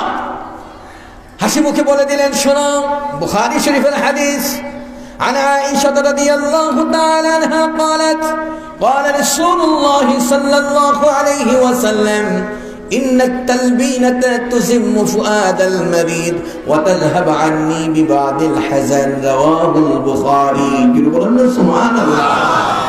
আশ্চর্য হয়ে গেল, এই রোগের চিকিৎসা আপনার কাছে আছে? হ্যাঁ। একটু বলেন তো দেখি। রাসূল বলে দিলেন, তালবিনা তালবিনা তুজিম্মু ফুআদাল মারিদ, মানুষের হার্টকে শক্তিশালী করে। ওয়া তাযহাবু আন্নী বিবাদিল হাযান, কোন ব্যক্তি যদি, কোন যুবক যদি গলায় রশি লাগাতে চায়, আত্মহত্যা করতে চায়, জীবন শেষ করে দিবে, প্রেমের ব্যর্থতায় পড়েছে, মাথা খারাপ হয়ে গেছে, এখন রাস্তায় গিয়ে রশি লাগাতে চায়, এক গ্লাস তালবিনা যদি যুবককে খাওয়ানো হয়, যুবকটা সুস্থ হয়ে যাবে। আর একটু জোরে বলেন না সুবহানাল্লাহ। আমার ভাইরা যারা এখানে বসা আছেন, আপনাদের কাছে এই জন্য বলবো যে কিভাবে ওষুধটা খাবেন একটু করে দিচ্ছি। এখন বলেন, আমার নবী 1500 বছর আগে হার্টের চিকিৎসা দিয়ে দিলেন। আজকে মানুষের মাথায় এই পর্যন্ত ঢুকে নাই যে এত বড় চিকিৎসক যিনি ছিলেন আমার নবী। জোরে বলুন না সুবহানাল্লাহ। সারা পৃথিবীর সমস্ত ডাক্তাররা আজকে যা কিছু তৈরি করছে, নতুন নতুন আবিষ্কার করছে, আবিষ্কার করা শেষ মুহূর্তে দেখে এই বিষয়ে তথ্য 1500 বছর আগে আল্লাহ নবী দিয়েছে। জোরে বলেন সুবহানাল্লাহ। আর একটু জোরে বলেন সুবহানাল্লাহ। কি বিশ্বাস হয় আপনাদের? আপনাদেরকে বলবো, রাস্তার এই পাশে গেলে দেখবেন অনেক জায়গায়, শহর কেন্দ্রিক হোক, আপনার বিভিন্ন জায়গায় থানা পর্যায়ে অনেক সাইনবোর্ড থাকে, এইচআইভি ভাইরাস, এইডস রোগ। এই রোগের চিকিৎসা আজকে পৃথিবীর কোনো ডাক্তার আজ পর্যন্ত দিতে পারে নাই। কোন যুবকের শরীরে যদি এইচআইভি ভাইরাসটা আছে, এইডস রোগ যদি কারো হয়, ডাক্তারদের কাছে গেলে অনেকে আগুন দিয়ে জ্বালাই দাও, শেষ চিকিৎসা হলো মরণ। কি কথা কি বুঝতে পেরেছেন? এইডস রোগের কোনো চিকিৎসা পৃথিবীতে আবিষ্কার হয় না। এই কিছুদিন আগের তথ্য, আমেরিকাতে বসে হঠাৎ করে 170 জন ডাক্তার ভোট বসছে। বসার পরে তারা বলছেন, এই রোগের কোনো চিকিৎসা কোথাও আছে কিনা দেখো তো। সকলে বলছে, স্যার এই রোগের চিকিৎসা নাই, এই রোগের শেষ চিকিৎসা হলো মরণ। তখন মুসলমানদের থেকে কয়েকজন দাঁড়িয়ে বলছে, আমাদেরকে কয়েকদিন সময় দেন, পৃথিবীতে যতগুলি ধর্মীয় পুস্তক আছে এর ভিতরে এই তথ্য আছে কিনা আমরা খুঁজে দেখি। 10 দিন পর্যন্ত খোঁজার পরে কোথাও খুঁজে পায় না। একজনে দাঁড়িয়ে বলছে, আমাকে আর 10 দিন সময় দেন, আমি দেখি মুসলমানদের কোরআনে এই ব্যাপারে কোনো তথ্য আছে কিনা। আরেকটু জোরে বলবেন না সুবহানাল্লাহ। তখন মুসলমানদের কোরআন নিয়ে যখন বসলো, বসার পরে দেখে 1500 বছর আগে আল্লাহ রাব্বুল আলামিন এইচআইভি ভাইরাস, এইডস রোগের চিকিৎসা আল্লাহ কোরআনে দিয়েছে। আসতে বলবেন সুবহানাল্লাহ। এখন বলবেন, হুজুর এই রোগের চিকিৎসা কোরআনে কোথায় পাইলেন আপনি বলেন। আসেন কোরআনের কাছে। আল্লাহ রাব্বুল আলামিন বলেন, ওয়ালা তাকরাবুজ জিনা ইন্নাহু কানা ফাহিশাতাও ওয়া সাআ সাবিলা। সুবহানাল্লাহ। তোমরা জিনা ব্যভিচারের কাছেও যাবে না, এটা হলো একটা স্পষ্ট খারাপ কাজ। ওয়াসাআ সাবিলা, এই জাতীয় যতগুলি পন্থা আছে, কোন যুবক যদি অবলম্বন করে, কোন মানুষ যদি অবলম্বন করে, সাআ সাআ, ক্ষতি হয়ে যাবে, দেহটা নষ্ট হয়ে যাবে, খারাপ হয়ে যাবে। এই পন্থাগুলি কি কি হতে পারে তাফসীরের কিতাবে লিখে দিয়েছে। এই রোগটা হলো যেটার কারণে, জেনার কারণে এইডস রোগ হয়। কি বলেন, কথা ঠিক কিনা? মদ খাওয়ার কারণে এইডস রোগ হয়। যদি শরীরের মধ্যে হোল্ডিং করে, তার শরীরের মধ্যে এইডস রোগ হয়। যদি এই পৃথিবীর মধ্যে যে যুবকটা আপনার আরেকজনের সিরিঞ্জ ব্যবহার করেছে, তার শরীরের মধ্যে এইডস রোগ হয়। বিড়ি সিগারেট খাওয়ার কারণে এইডস রোগ হয়। আজকে এই জাতীয় প্রায় 40টা আইটেম দিয়ে সেখানে লেখা আছে যে প্রত্যেকটা মানুষের শরীরে যেই জাতীয় ক্ষতিকর জিনিস আছে, এইগুলি যতক্ষণ পর্যন্ত বর্জন না করবে, যে কোনো রাস্তা দিয়ে তার শরীরে অসুস্থ হয়ে যেতে পারে। জোরে বলবেন না সুবহানাল্লাহ? আরেকটু জোরে বলেন না সুবহানাল্লাহ? এখন আমার ভাইদেরকে বলি, 1500 বছর আগে আল্লাহর কোরআনে সেই তথ্য দিয়েছেন যে জেনাবে বিচার করা যাবে না। এখন বলেন তো দেখি, ডাক্তারদের কাছে যখন কোনো যুবক যায় এই চিকিৎসা নিয়ে যে আমাকে একটু ওষুধ দেন, ডাক্তার পুরো বডিটা এরকম দেখে, দেখে প্রেসক্রিপশন কয়েকটা ওষুধ লিখে নিচে লিখে দেয়, তোমার স্বভাব চরিত্রটা ঠিক করো। ওষুধ কি? আরে জোরে বলতে হবে কি? তোমার চরিত্রকেই ঠিক করো। Money is lost, nothing is lost, character is, but character is lost, everything is lost. কি বলেন ঠিক কি না? তুমি যদি দেহটাকে হারাও, টাকা হারাবে, মনে করবে কিছুই হারাও নাই। যদি দেহটাকে হারাও, মনে করবে কিছু না কিছু হারিয়েছ। আর চরিত্র হারা যদি হয়ে থাকো, আজকে লিখে রাখতে পারো তোমার জীবনের সব হারা তুমি হয়েছ। কি বিশ্বাস হয় আপনাদের কথা? এখন যারা বসা আছেন এখানে, আমি বলতে চাই, যেই রোগগুলি হয় যেই কারণে, চরিত্র বিধ্বংসী জেনাবে বিচার করা কি জায়েজ আছে? আসতে বললেন কেন? কি জায়েজ আছে? আজকে মদ খেয়ে রাস্তায় পড়ে থাকি যুবক, গাছ দিয়ে বাবা বাড়ি চলো, বাবা বাড়ি চলো, গাছ তার বাপ হয়েছে। রাস্তায় হাঁটে কয় ড্রেন, এ দুদিন পর্যন্ত তুই কিনারাই ছিল, আজকে কেন রে মাঝখানে এলি? ড্রেন বলে মাঝখানে আইছি। তার ট্রান্সমিটার খারাপ হয়ে গেছে। কি বলেন ঠিক কিনা? আমি গত বছর মুন্সিগঞ্জ মাহফিল করে কুমিল্লা আসছি, আসার পরে শাসনগাছা নেমে বাসায় যাব। নামার পরে দেখতেছি কয়েকজন মিলে একটা বাস ঠেলতে আসে। বাবা বাড়ি যাও না, বাবা বাড়ি যাও না, বাবা বাড়ি যাও না। আমি কি রে, বাসের বাপ কইয়া ডাকতে আছে, কারণটা কি? দোকানদার একটা আমার চিনে, দেখে দৌড়ে আসছে, হুজুর ওইদিকে যাইেন না, ওর মাথা টাল হয়ে রয়েছে, টাল। কয়েক বোতল খাইয়া টাল হয়ে রয়েছে। কি কথা ঠিক না বেঠি? এই মদ খাওয়া মানুষ আছে কিনা বলেন? জোরে বলতে হবে, আছে কিনা? এই মদ খাওয়া কি জায়েজ আছে? যারা মদ খায়, আপনাদেরকে বলি, আমার যুবকদেরকে, তুমি আজকে লিখে রাখতে পারো, 30 বছর, 35, 40 বছর পর্যন্ত শরীরে একটু শক্তি পায়। 40-এর পরে পুরা শরীরে যত কোষ আছে সবগুলি মরে যায়। ওই যুবকটা এমন হয়, 40-এর পরে যদি তাকে বলা হয় বিশ্ব সুন্দরী তোমাকে এনে দেবো, তুমি কি বিয়ে করতে রাজি আছো? মাথাটা আস্তে করে নিচু হয়ে যাবে। ওই যুবক আর ওই দিকে পা বাড়াবে না। বুখারী শরীফের হাদিস, যেই যুবকটা মদ খায়, মাথা থেকে পা পর্যন্ত একবার মদ খাওয়ার কারণে এই জামটা 40 দিন পর্যন্ত তার দেহের মধ্যে থাকে। এই 40 দিনের মধ্যে যদি যুবকটা মারা যায়, বেঈমান হয়ে দুনিয়া থেকে বিদায়। আসতে বলবেন নাউজুবিল্লাহ, জোরে বলেন নাউজুবিল্লাহ। মদ খাওয়া যাবে? কথা বলেন না কেন? যাবে। বন্ধুরা আমার, মদ ইসলাম চিরতরে হারাম করে দিয়েছে। জোরে বলেন না সুবহানাল্লাহ। আজকে আমাদের সামনে যুবকদেরকে প্রশ্ন করলেই রাস্তায় বসে থাকে, পাশে ব্রিজের উপরে বসে বসে। আগের দিনের মানুষ দেখা যেত নারিকেল মালা দিয়ে এরকম আগুন লাগায়, নাতি আগুন লাগাই দিত, দাদা বসে বসে টানতো। কি নাম ছিল বলেন তো? পিছনে তারা বলে নাই কি নাম? মেম্বার সাহেবের মার্কাও ছিল হোক্কা। এখন হোক্কা চেঞ্জ, এখন হোক্কা চেঞ্জ হয়ে মোমবাতির প্রচলন হয়েছে, 2 আঙ্গুলের মাঝখানে লাগায় টানতেছে। যুবকদেরকে যদি প্রশ্ন করি, বাবা তুমি এটা খাও কি লেগে? হুজুর প্রেমের ব্যর্থতায় মাথা খারাপ, 2-1টা না খাইলে মাথা ঠিক থাকে না। কি কথা ঠিক না বেটি? আমার এক মুসল্লি একদিন দিকে সকালবেলা খালি এরকম কাঁপতে আসে এই শীতের মধ্যে। আবার কি হয়েছে কি হয়েছে? হুজুর আপনার ভয়ে কাঁপতে আসে। আরে বাবা কি হয়েছে? কাঁপা লাগবে কিতে সকালবেলা? হুজুর 7 বার বাথরুমে গেছি, একটুকু বাথরুম হয় না, দিনে 2 টান খাইছি, বেশি খাই নেই। সকালবেলা বাথরুমে যে খাইয়া পেট খালি করে, পরে 2-1 জন গেলে আর খাওয়া লাগে না, ওই গন্ধই চলে। কি কথা ঠিক না বেঠি? এই বিড়িটিরি খাইয়া মসজিদে গিয়ে সামনের কাতারে দাঁড়ায়, কুহু কুহু কুহু করে কাজ দেখে, মুখ দিয়েও বাতার বাড়িতে আছে, আর কত টাকা দিয়ে কত বাতার বাড়িতে আছে। আল্লাহু আকবার, নামাজও চলতে আছে। কি আছে না বলেন তো? এখন পাশের মানুষটা মুখের দুর্গন্ধে, আল্লাহ এই জাতি থেকে তুমি আমাকে রক্ষা করো।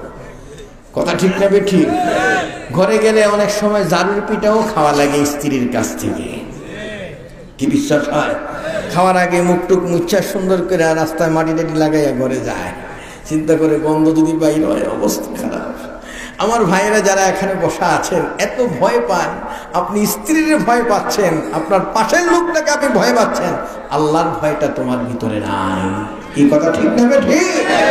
আমি বলবো যারা বিড়ি সিগারেট খায়, এই সমস্ত মানুষগুলি যাদের দাঁত নাই, দেখবেন টান দিলে কি সুন্দর দেখায়, বানরও ফেল দিয়ে যায়।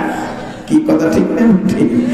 এখন ডাক্তাররা বলছেন যারা বিড়ি খায় তাদের শরীরের মধ্যে 70টা রোগ হয়, তার মধ্যে সবচেয়ে ছোট রোগ যেটা, এটার নাম হলো ক্যান্সার, যার কোনো অ্যান্সার নাই। সবচেয়ে ছোট রোগ যেটা, এটার নাম হলো যক্ষা, যার কোনো কি নাই, রক্ষা নাই। লাঞ্চে পানি জমে যায়, সুসু করে খালি আওয়াজ হইতে থাকে। এখানে বাড়ির কাছে গাড়িও সুসু গাড়ি এসে হাজির হয়। কি কথা ঠিক না ঠিক? এখন সুসু শুরু হয়ে গেছে, এখন অবস্থা খারাপ। এখন ডাক্তারদের কাছে গেলে আর কি বিড়ি ছাড়তে হবে, উপায় নাই। আমি আপনাদেরকে বলবো, কোরআন থেকে আজকে দলিল দিয়ে যাচ্ছি, কোন ডাক্তার, কোন কবিরাজ, কোন চিকিৎসক, কোন জ্ঞানী আজ পর্যন্ত বলতে পারে নাই এই ধূমপানের কারণে তার দেহটা ভালো হয়। পেরেছে? কথা বলেন, কি পেরেছে? যেটা তোমার দুশ্মন, কোন বুদ্ধিমান ব্যক্তি কি দুশ্মনকে ঘরে জায়গা দেয়? কথা বলেন না কেন? জায়গা দেয়? কোন শত্রুকে ঘরে জায়গা দেয়? যেটা তোমার শত্রু, তুমি সেটাকে নিজে ইচ্ছা করে তোমার দেহটার মধ্যে ঢুকাচ্ছ। ধিক্কার এই সমস্ত যুবকদেরকে। আজকে এই জন্য কথা বলে যায়, যারা এখানে বসা আছো, ও বন্ধু, ও বন্ধু, রাসূল বলছেন আল মারউ মা মান আহাব্বা, যার সাথে যার মুহাব্বত তার সাথে তার কিয়ামত হবে।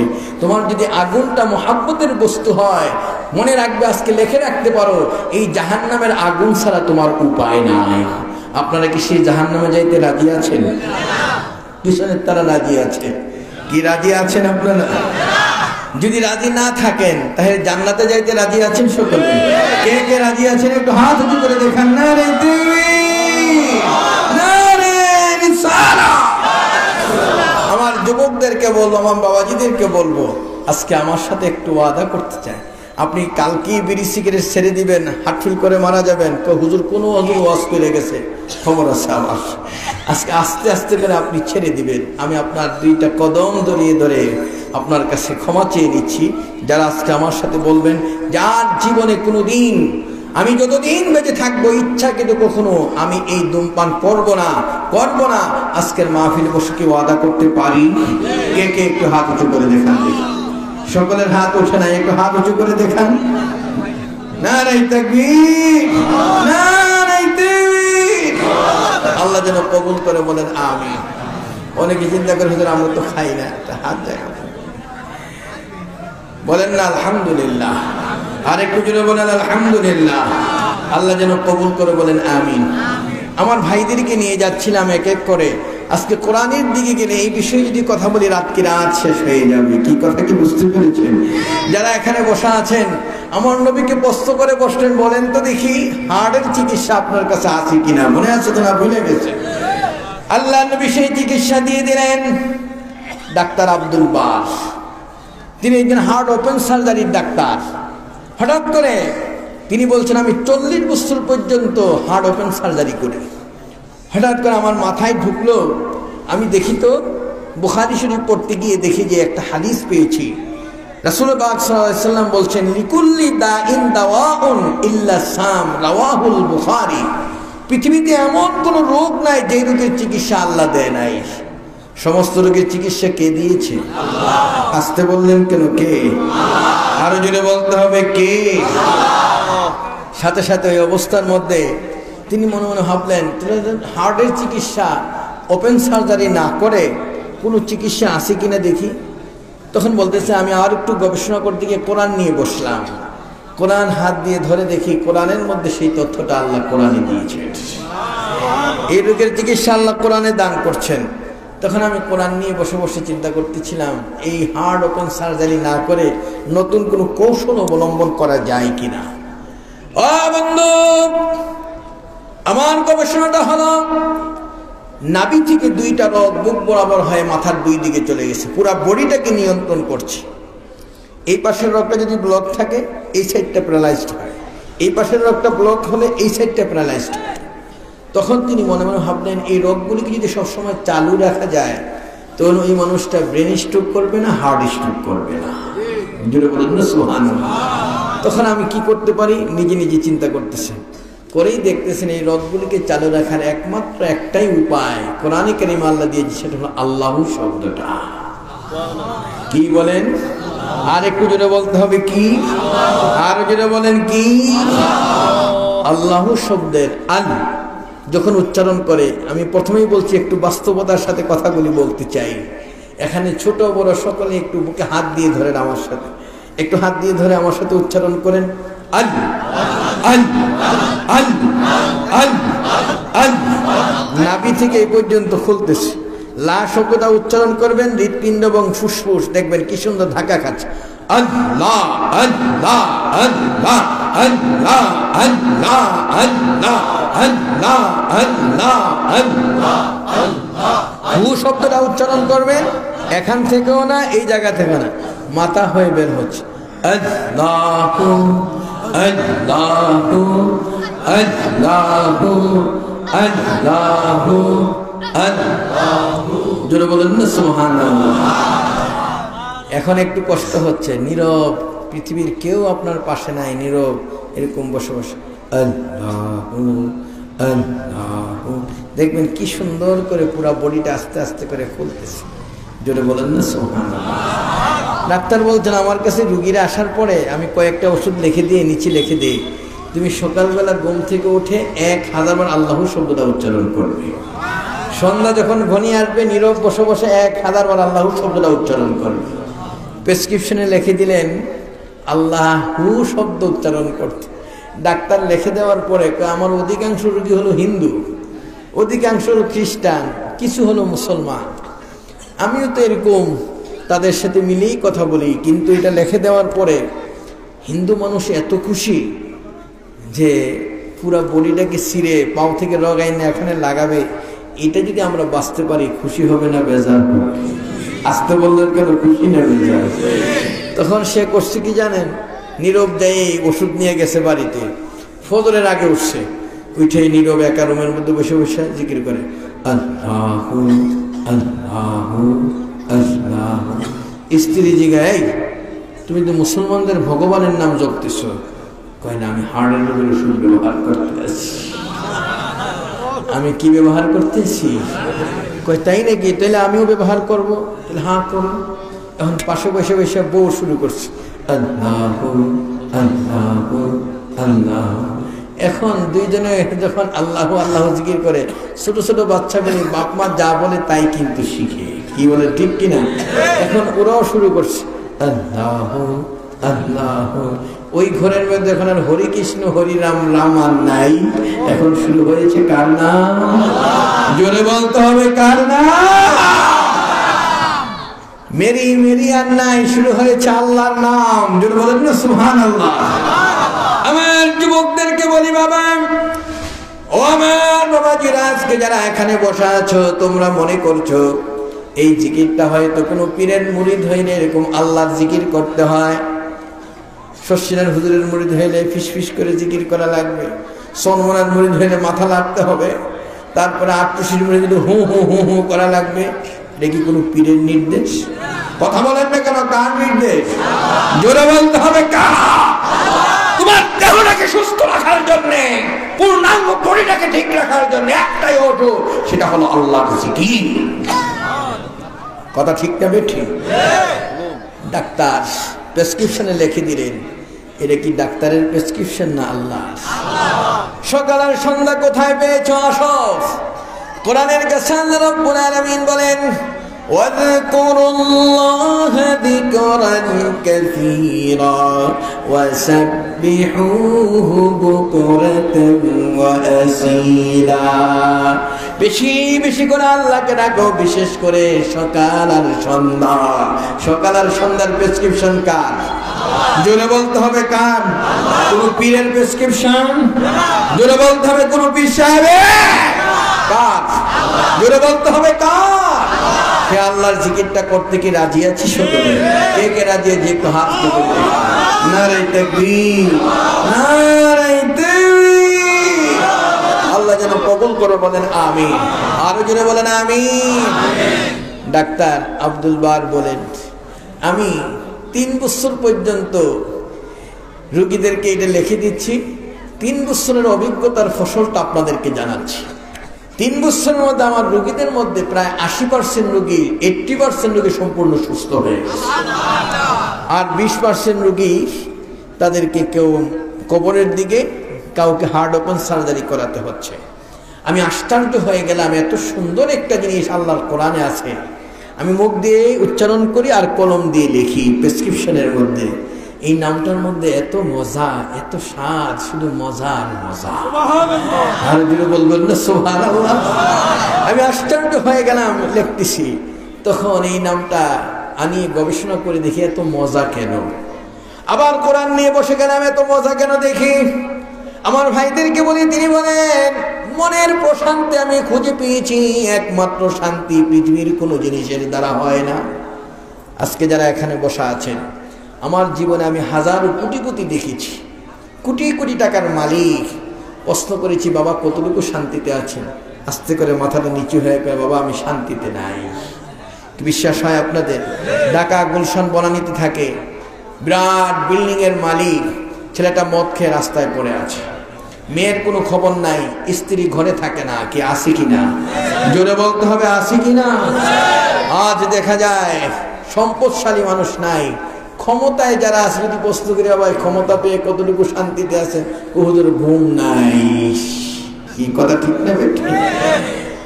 আজকে যুবক অনেকে বসা আছে, সুন্দরী বউ, বাবা আবার অবাধ্য হয়ে বিয়ে করছে, বিয়ে করার পরে ঘরে আনছে, ঘরে যায় একটা আই লাভ ইউ, এদিকে আসো, তোমাকে আমি ভালোবাসি।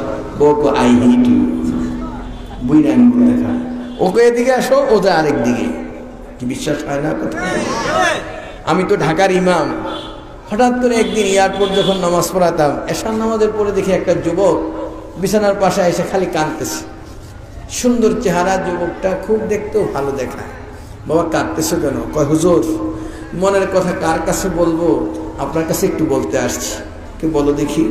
কয় হুজুর আমি এত মহাব্বত করে ভালোবেসে ঘরে বউ আনছি, সারাদিন অফিস থেকে ঘরে আসি, সন্ধ্যার সময় তার একটু হাসি মুখ দেখবো, আমাকে দেখলে পাছাটা ঘুরে আরেকদিকে বসে থাকে, আর বাহিরের একটা যুবক দেখলে কি সুন্দর করে পুটুস করে একটা হাসি মারে। হুজুর কি করবে একটু বলেন না?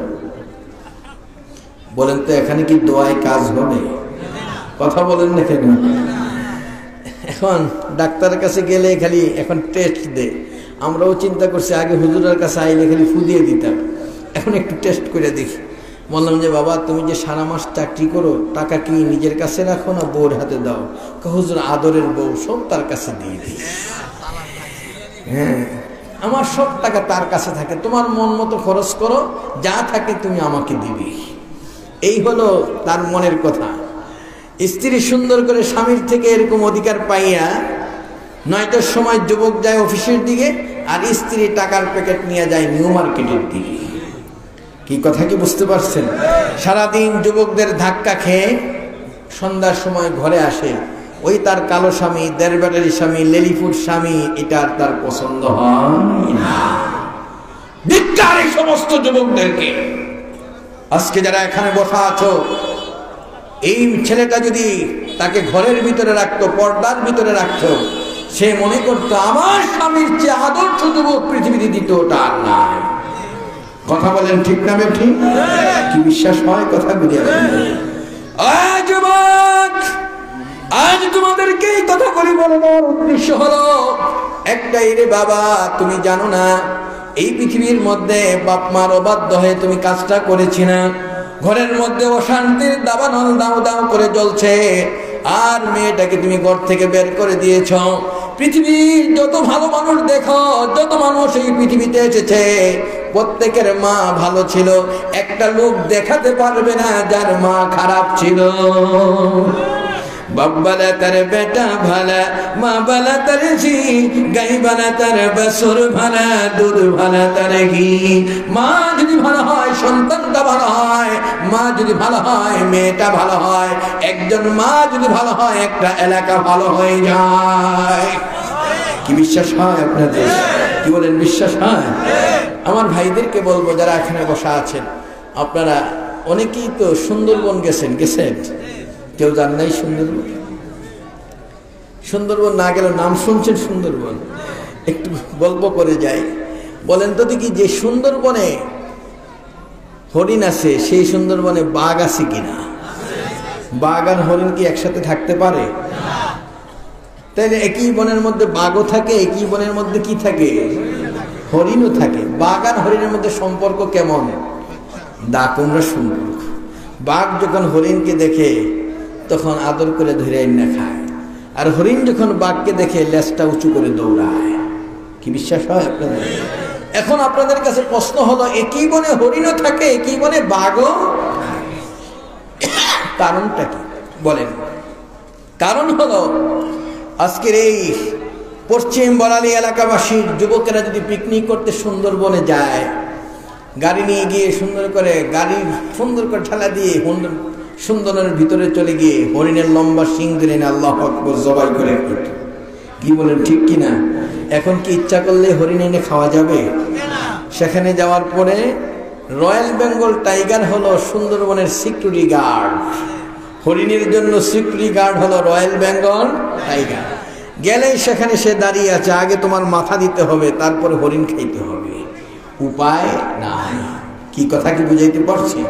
তাইলে একই বনে বাঘ থাকে, একই বনে হরিণও থাকে, কিন্তু হরিণীগুলির জন্য সিকিউরিটি গার্ড হলো রয়্যাল বেঙ্গল টাইগার।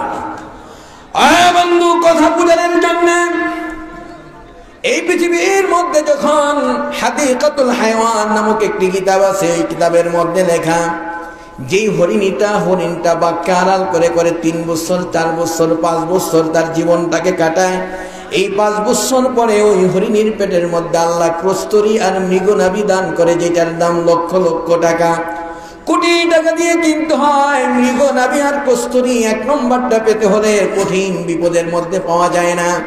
এত দামি জিনিসটা আল্লাহ রাব্বুল আলামিন ওই হরিণের পেটের মধ্যে আল্লাহ দান করে দেন।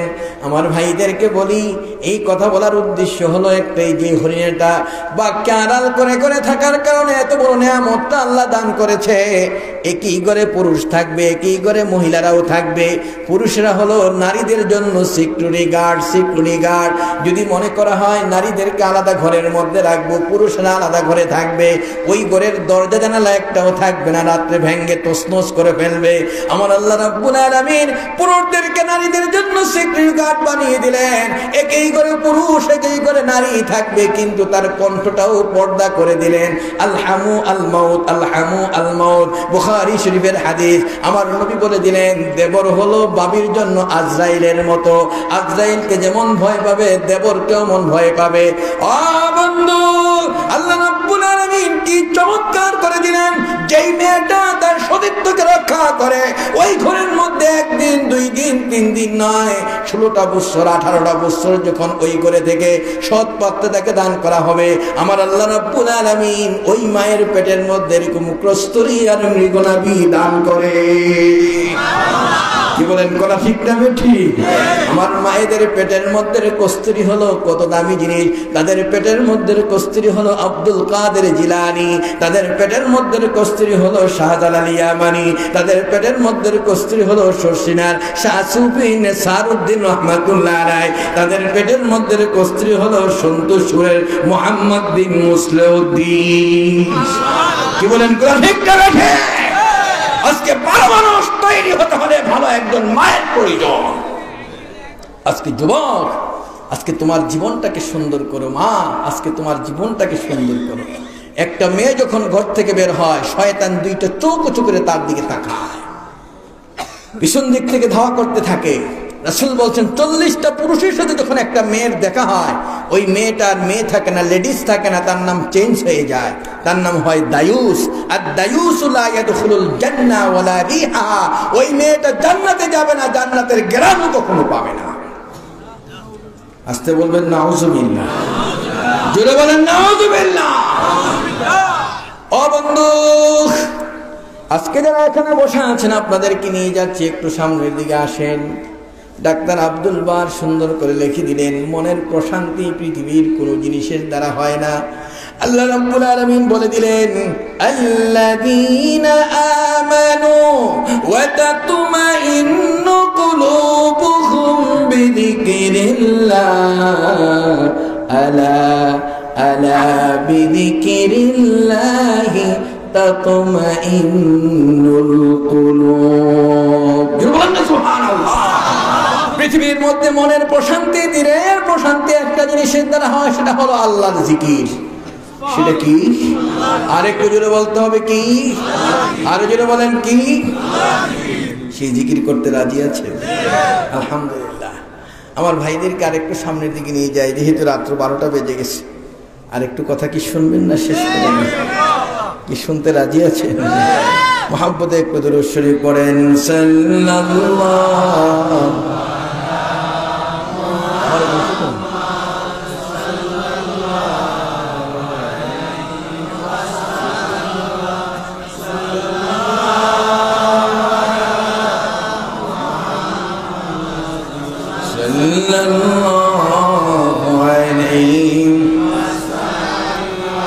मैं आशिक मौला हूँ मेरे इश्क निराला, मैं आशिक मौला हूँ मेरे इश्क निराला, जुमला जहाँ जिसके तजल्ली से उजाला, मैं सूरत यूसुफ का नहीं चाहने वाला, कायस की मानंद नहीं आशिक लैला, सल्लल्लाहु अलैहि मुहम्मद सल्लल्लाहु अलैहि सल्लल्लाहु अलैहि सल्लल्लाहु अलैहि। সম্মানিত হাজিরিন, আমার যুবকেরা দাঁড়িয়ে আছে, আপনাদেরকে অনুরোধ করছি একটু বসে সময় নেই। এই পৃথিবীতে আজকে এই মোবাইল ফোন দিয়ে আপনারা কথা বলছেন। এই মোবাইলের মধ্যে যে সিম কার্ড আছে, কারো মোবাইলের মধ্যে গ্রামীণ, কারো দেখা যায় রবি, কারো এয়ারটেল। কি বলেন, আছে কিনা? জোরে বলতে হবে, আছে কিনা? প্রত্যেকটা মোবাইলের এয়ারটেল হোক, রবি হোক, গ্রামীণ হোক, প্রত্যেকটা টাওয়ার আছে কিনা বলেন তো দেখি। এই টাওয়ার যদি না থাকতো তাহলে নেটওয়ার্ক ফেল। কি কথা ঠিক না বেঠি? এই নেটওয়ার্ক আপনার এই জানের মধ্যে ঢুকে কথা আইসা এই টাওয়ারের মাধ্যমে। কি কথা ঠিক না বেঠি? এখন আপনাদেরকে বলি, আসেন, আপনি মনে মনে ভাবতেছেন এটা বলা হয় নতুন। দুনিয়ার মানুষের সাথে কথা বলার জন্য যে টাওয়ার আল্লাহ দিয়েছেন, আমার আল্লাহ বলেন বান্দা, দুনিয়ার মানুষের সাথে কথা বলার যদি এরকম টাওয়ারের ব্যবস্থা হতে পারে, আমি আল্লাহর সাথে কথা বলার জন্য তোমার জন্য আমি একটা টাওয়ারের ব্যবস্থা করে রেখেছি। জোরে বলেন না সুবহানাল্লাহ। দুনিয়ার টাওয়ারের উচ্চতা হলো 200-300 মিটার উঁচু, আর আমার টাওয়ারের উচ্চতা কতটুকু? আসো কোরআনের কাছে, আল্লাহ বলে দিলেন। জোরে বলেন না সুবহানাল্লাহ। দেখেন, প্রত্যেকটা বিষয় কোরআনের থেকে ধার করে নেওয়া হয়েছে। আমি যদি কোরআন এবং বিজ্ঞান নিয়ে কথা বলি, রাত কি রাত শুধু এর উপরে কথা। আজকে কম্পিউটার সম্পূর্ণ আবিষ্কার হয়েছে কোরআনকে গবেষণা করে। হার্ড ডিস্ক কোরআন কারীমের মধ্যে রয়েছে। যেটা বলেন না সুবহানাল্লাহ। এবং কম্পিউটারে যতটা পার্টস আছে, প্রত্যেকটা বিষয়ে কোরআনের ধারণা আল্লাহ দিয়েছেন। যেটা বলেন না সুবহানাল্লাহ। আল্লাহ রাব্বুল আলামিন বলেন, কি চমৎকার কথা! এই পৃথিবীর মধ্যে আমার টাওয়ারের উচ্চতা কতটুকু? আসলুহা সাবিতুন ওয়া ফারউহা ফিস সামা। আমার টাওয়ারের গোড়াটা হলো এই মাটির মধ্যে, আর উপরে যে লাইটটা চকচক করে জ্বলে এটা হলো আসমানের মধ্যে। হাদিসে কুদসি আলেম ওলামারা আছেন, যখন কোনো ব্যক্তি উচ্চারণ করে লা ইলাহা ইল্লাল্লাহ, আল্লাহর আরশটা এরকম থরথর করে কাঁপতে থাকে, ভাইব্রেশন হইতে থাকে। তখন ফেরেশতাদেরকে আল্লাহ ডাক দিলেন, কি হয়েছে, কাঁপতেছে কেন, থামো। কয় না, থামবো না। কয় কেন থামবো না? আপনার কল আসতে ধরেন, আপনার কল আসছে ধরেন। সাথে সাথে আল্লাহ ধরে কয়, হ্যালো মাই বান্দা, কি চাও, কি চাও?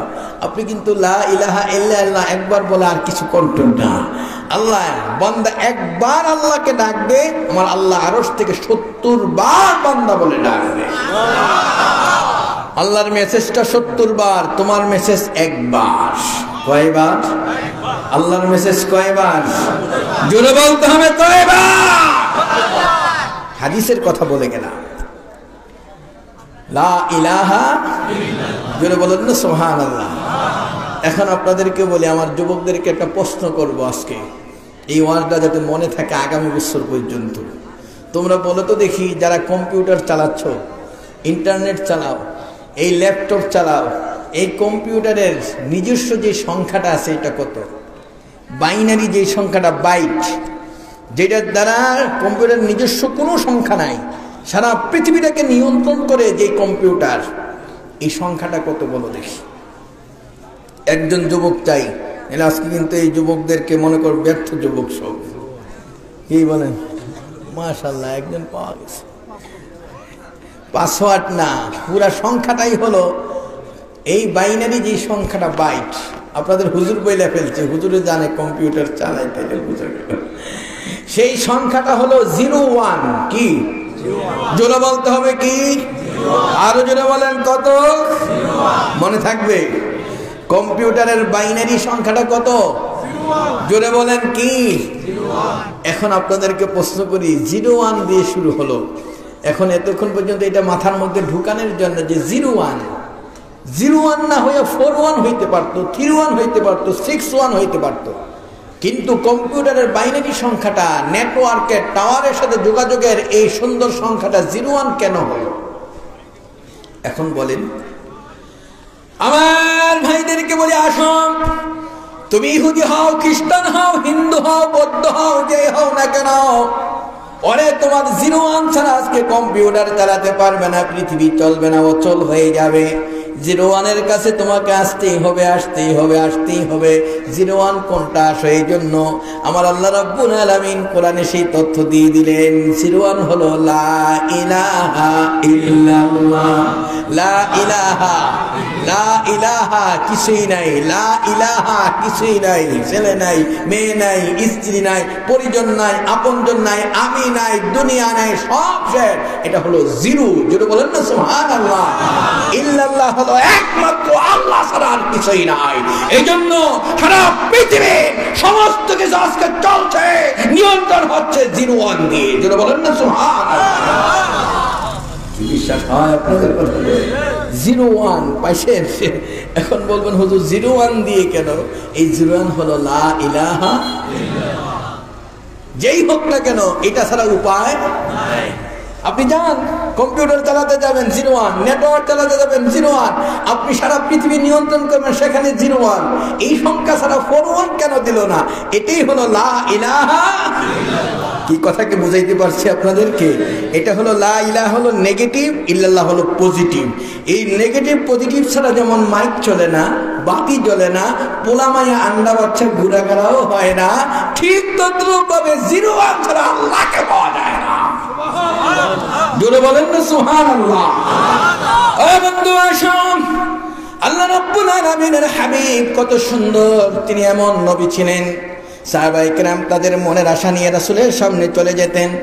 হঠাৎ করে বসা আছে ওই মুহূর্তটার মধ্যে আল্লাহ নবীর একজন সাহাবী হযরত কাতাদা আল আনসারী রাদিয়াল্লাহু তাআলা সুন্দর করে গিয়ে রাসূলের সামনে হাউমাউ করে কাঁদা শুরু করে দিলেন।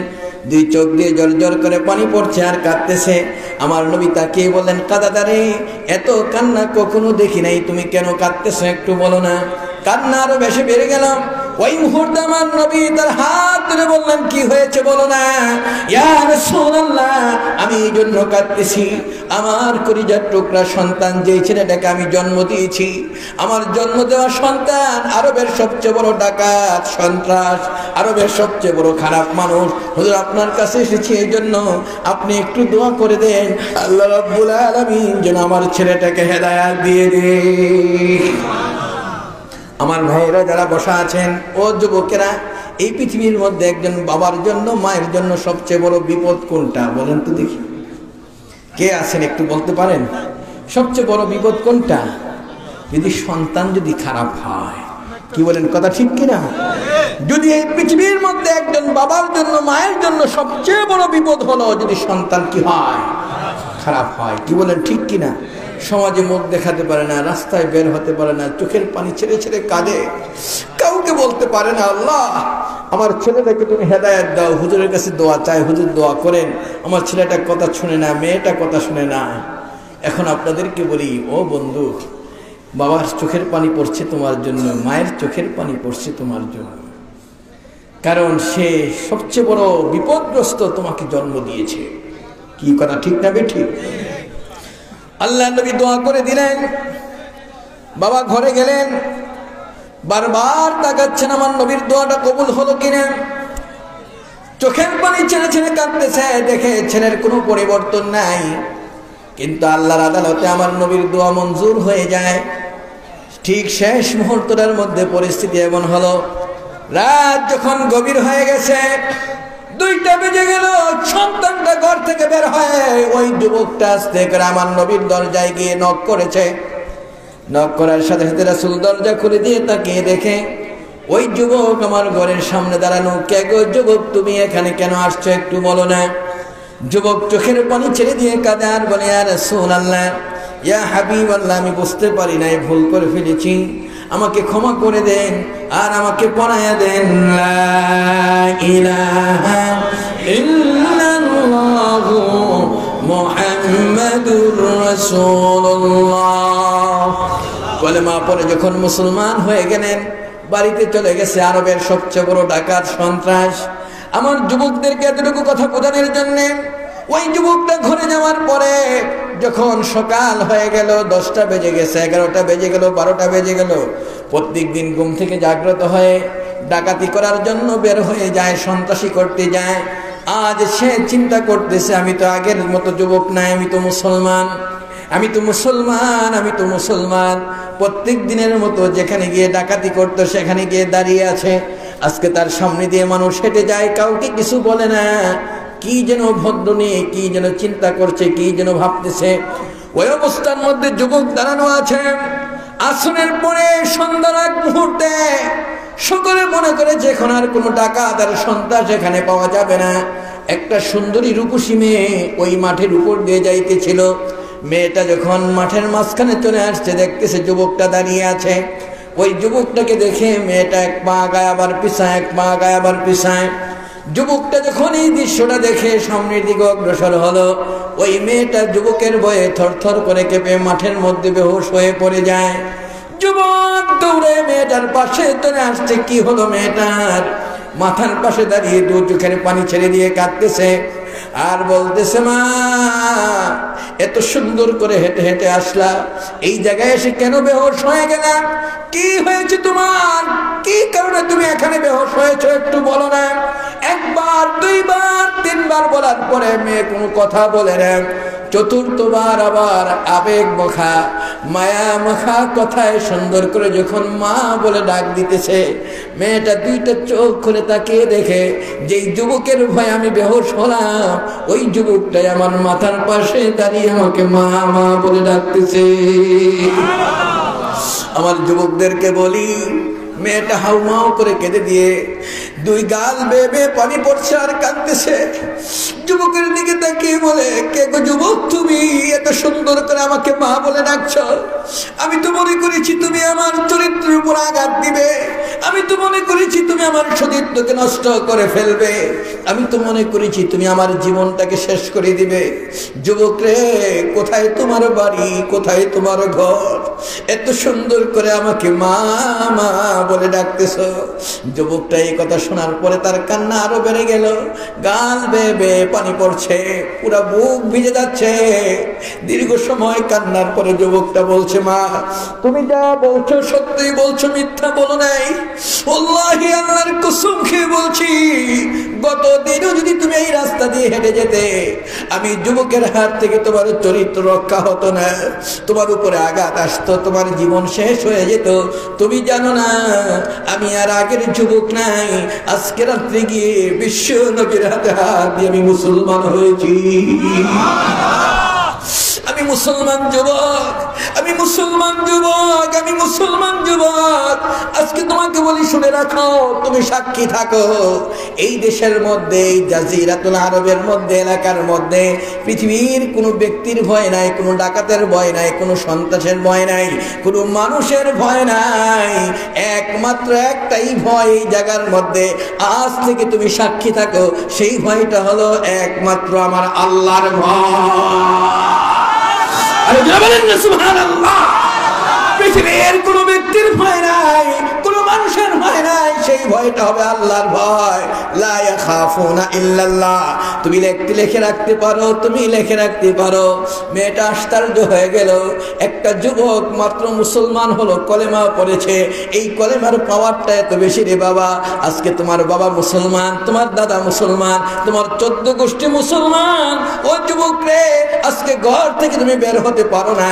আজকে তুমি সমাজের মধ্যে মারামারি, কাটাকাটি, হানাহানি চলছে। আজকে তোমাদেরকে বলে দিয়ে যায়, যদি তুমি সত্যিকার মুসলমানের সন্তান হয়ে থাকো, ও যুবক, আজ থেকেই প্রতিজ্ঞা নিতে হবে। আজকে এই যুব সমাজের মাহফিলে বসে আমার দ্বারা কখনো একটা অন্যায় কাজ হবে না, মিথ্যা কথা হবে না, সমাজে কখনো অশ্লীলতা আসবে না, এই সমাজের মধ্যে বেহায়াপনা চলবে না, এই সমাজের মধ্যে কখনো মানুষ অন্যায় কাজ করতে আমরা দেব না। আজকের মাহফিলে বসে ওয়াদাটা কি করতে পারি?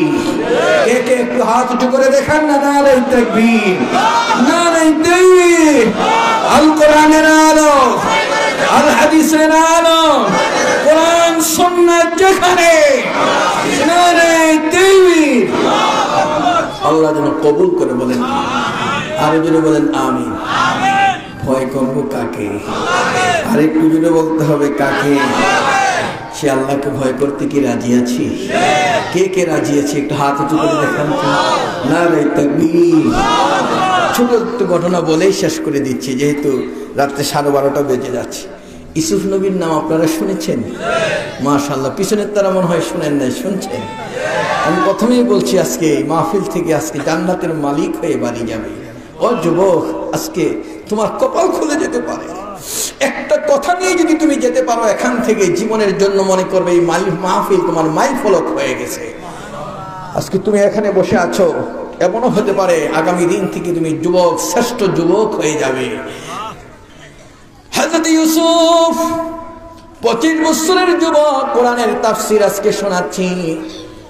জুলাইখা 40 বছরের বৃদ্ধা মহিলা ইউসুফের জন্য পাগল করা হয়ে ইউসুফের প্রতি আকৃষ্ট হয়েছিল। এটা দীর্ঘ লম্বা আলোচনা। বাদশাকে বললেন, আমাদের ইউসুফের জন্য একটা বাড়ি বানাতে হয়, বানাও। বাদশার কথায়, কালামুল মুলুকি মুলুকুল কালাম, বাদশার কথাই কথার বাদশা। সাথে সাথে 7 তলা বিল্ডিং হয়ে গেল। সেখানে আস্তে করে ইউসুফকে বলেন, চলো না, তোমার বিল্ডিং হয়েছে, যাও। যাইতেছে, নিচতলা দিয়ে উপরের দিকে উঠে একটা করে তালা লাগায়, আরেক তালা উঠে আরেকটা তালা লাগায়, 6ষ্ঠ তলা, 5ম তলা, 4র্থ তলা, সব তালা লাগালো। 7ম তলার উপরে গিয়ে তালা লাগাইয়া ইউসুফকে বলে, এদিকে আসো, এই যে ল্যাংটা ছবিটা কেমন লাগে কত দেখি? কয় নাউজুবিল্লাহ। এই ছবিটা কেমন লাগে? কয় আস্তাগফিরুল্লাহ। কয় এই ছবিটা কেমন লাগে? কয় ইন্না লিল্লাহ। আজকে এই যুবকটা যারা বসা আছেন, এরকম ল্যাংটা ছবি দেখে আপনারা কি আলহামদুলিল্লাহ বলতেন? পিছনের তারা মনে তাই বলতে, কি বলবেন? এরকম ল্যাংটা ছবি দেখলে কি বলবেন? আরো জোরে বলেন, কি? ইন্না মনে থাকবে তো? মুসলমান, আপনি কি ছবি দেখাচ্ছেন? এগুলো শয়তানও বরদাস্ত করতে পারে না। কি বলেন? কথা ঠিক না? ঠিক। আমাদের দেশে আজকে মাটি দিয়ে পূজা করে, কোন তো দেখি গোবর দিয়া বানায়, পায়খানা দিয়া বানাইয়া এটার কাঁধে লইয়া ঘুরে। এর চেয়ে নিকৃষ্ট আর কি হইতে পারে? কি ঠিক না? আমরা এতটুকু কথা বলতে চাই, যারা এখানে বসা আছেন, ও বন্ধু, তোমার চিন্তাটাকে অনেক উপরে করতে পারো না। আমার আল্লাহ কি এত নিকৃষ্ট যে গোবর দিয়ে বানাইতে হবে? এজন্য কথা বলে যায়, একটু মাথা রাখো আজকে সেই জায়গায়। ইসলাম ধর্ম এমন একটা ধর্ম, সব কিছুর উপরে তার মর্যাদা। যেদিকে যাবে সেদিকেই শুধু শান্তি আর শান্তি, শান্তি আর শান্তি। যেটা বলেন না, সাথে সাথে ইউসুফ এই গির্দার মধ্যে বসা, জুলাইখার সামনে কতগুলি মূর্তি ছিল, শরীরের থেকে একটা চাদর খুইলা মূর্তির উপরে দিছে। ইউসুফ কই এই মূর্তির উপরে চাদর দেন কে লেগা? ইউসুফ বোঝো না, দুইজনে গল্প করব, আমাদের ক্ষুধা একটু ঢাইকা রাখতেছি। আপনার ক্ষুধাকে ঢাইকে দিলে সে আর দেখে না, আমার ক্ষুধাকে এরকম 70 পল্লার চাদর দিয়ে ঢাকলেও আমার ক্ষুধা দেখে। কি কথা ঠিক না ঠিক? আপনার খোদাকে ঢাকলে আর দেখে না, আমার খোদাকে কোন চাদর দিয়ে ঢাকবো আপনি একটু বলেন। আল্লাহকে ঢাকা যাবে? আসতে বললেন কেন? ঢাকা যাবে, জোরে বলতে হবে ঢাকা যাবে। রাতের অন্ধকারে দেখে কে? পানির নিচে দেখে কে? সব সময় আমার পাশে আছে কে? কি বিশ্বাস হয়? ও বন্ধু, তোমার আল্লাহ কত কাছে তুমি জানো না, কত আপন তুমি জানো না রে যুবক। বিপদে পড়েছ, মুসিবতে পড়েছ, কেউ তোমার পাশে নাই, আমার আল্লাহ তোমার পাশে আছে। রাতে বাচ্চাটা, মা ঘুমিয়ে আছে, বাবা ঘুমিয়ে আছে, ছোট বাচ্চাটা পাও নেনে খেলতেছে, পাও গুলি নাড়তেছে। ওই অবস্থার পাশে দিয়ে একটা বিষাক্ত সাপ চলে যাচ্ছে। ওই মুহূর্তটার মধ্যে সাপটা বাচ্চাটাকে আঘাত করার জন্য বারবার সবল মারছে। আমার আল্লাহ ডাক দিয়ে বলে আরশ থেকে, জিবরাইল রে, মা ঘুমিয়ে আছে, বাবা ঘুমিয়ে আছে, আমি আল্লাহ তো ঘুমাই নাই, আমি আল্লাহ তো ঘুমাই নাই। এই মুহূর্তে যদি বাচ্চাটাকে মেরে ফেলে, সকালবেলা মা ঘুম থেকে উঠে চিৎকার করে বলে, আল্লাহ আমি ঘুমিয়েছিলাম কিন্তু তুমি তো ঘুমাও নাই, তুমি কি আমার ছেলেটাকে দেখো নাই? বাবা বলবে, মাবুদ রে, আমি ঘুমিয়েছি ঠিক, কিন্তু তুমি তো ঘুমাও নাই, আমি তো রব, আমি তো রব। সাথে সাথে জিবরাইল চলে আসে, আঘাত করতে যায়, মাঝখানে কুদরতি হাতটা দিয়ে দে, বাচ্চাটাকে আঘাত করে করে চলে যায়, একটা আঘাত তার গায়ে লাগে না। সে আল্লাহ আছে কিনা? জোরে বলতে হবে, আছে কিনা? আমি বন্ধুদেরকে বলতে চাই, যারা এখানে বসা আছো, ঠিক ওই মুহূর্তে জিবরাইল ইউসুফ যখন কাঁদতেছে, এই মুহূর্তটার মধ্যে বসা জুলাইখা তাকে ধরার জন্য চেষ্টা করছে। ইউসুফ আল্লাহকে বলে, মাবুদ আমার বাবা কাছে নাই, মাও নাই, কেউ নাই, আমি একা, কে আমাকে রক্ষা করবে? কে আমার চরিত্রের উপর আঘাত দেওয়া শুরু হচ্ছে, আমি কোনোদিন বলতে পারবো না, আমি চরিত্রবান যুবক, মাবুদ তোমাকে ছাড়া আমি পৃথিবীর কাউকে ভয় করি না। চোখের পানি যখন ছেড়ে দিলেন, আমার আল্লাহ বলেন, ইউসুফ চিন্তা করো না, আমি তোমার পাশে আছি। জাহাদু ফিনা লানাহদিয়ান্নাহুম সুবুলানা, আমার দিকে অগ্রসর হও, জান্নাত পর্যন্ত পৌঁছানোর দায়িত্বটা আমি আল্লাহ। ইউসুফ তুমি সামনে গিয়ে দরজাটা টান দাও, ঠাস করে তালাটা খুলে গেল, ষষ্ঠ তালার তালা খুলে গেল, পঞ্চম তালা, চতুর্থ তালা, দ্বিতীয় তালা, তৃতীয় তালা, প্রথম তালা, সব খুলে যায় ঠাস ঠাস করে। ইউসুফ নিচে চলে আসলেন। আমার আল্লাহ ইউসুফের দিকে তাকিয়ে বললেন, ইউসুফ রে, পৃথিবীর কাউকে ভয় করলা না, কোনো ব্যক্তিকে ভয় করলা না, যৌবনের তাড়না ইচ্ছা করলে তুমি খারাপ কাজে লিপ্ত হতে পারতে, আমি আল্লাহকে ভয় করেছ, আমি তোমার জন্য রেস্ট্রি করে দুনিয়ার মধ্যে তোমার জন্য আমি দিয়ে দিলাম, নিয়ে যাও, 2টা জান্নাত তোমার জন্য আমি ওয়াকফ করে দিলাম। আমার আল্লাহ ডাক দিয়ে বলেন, ওয়ালিমান খাফা মাকামা রাব্বিহি জান্নাতান। যেটা বলেন না সুবহানাল্লাহ, এই কথা কি আমার না আল্লাহ? যেটা বলতে হবে কার? আর যেটা বলেন কার? কোনো সন্দেহ করা যাবে? যে আল্লাহ ইউসুফ নবীকে জান্নাতের মালিক বানালেন, সে আল্লাহ কি এখন আছে? না বুড়ো হয়ে গেছে, দুর্বল হয়ে গেছে, না এখনো আছে?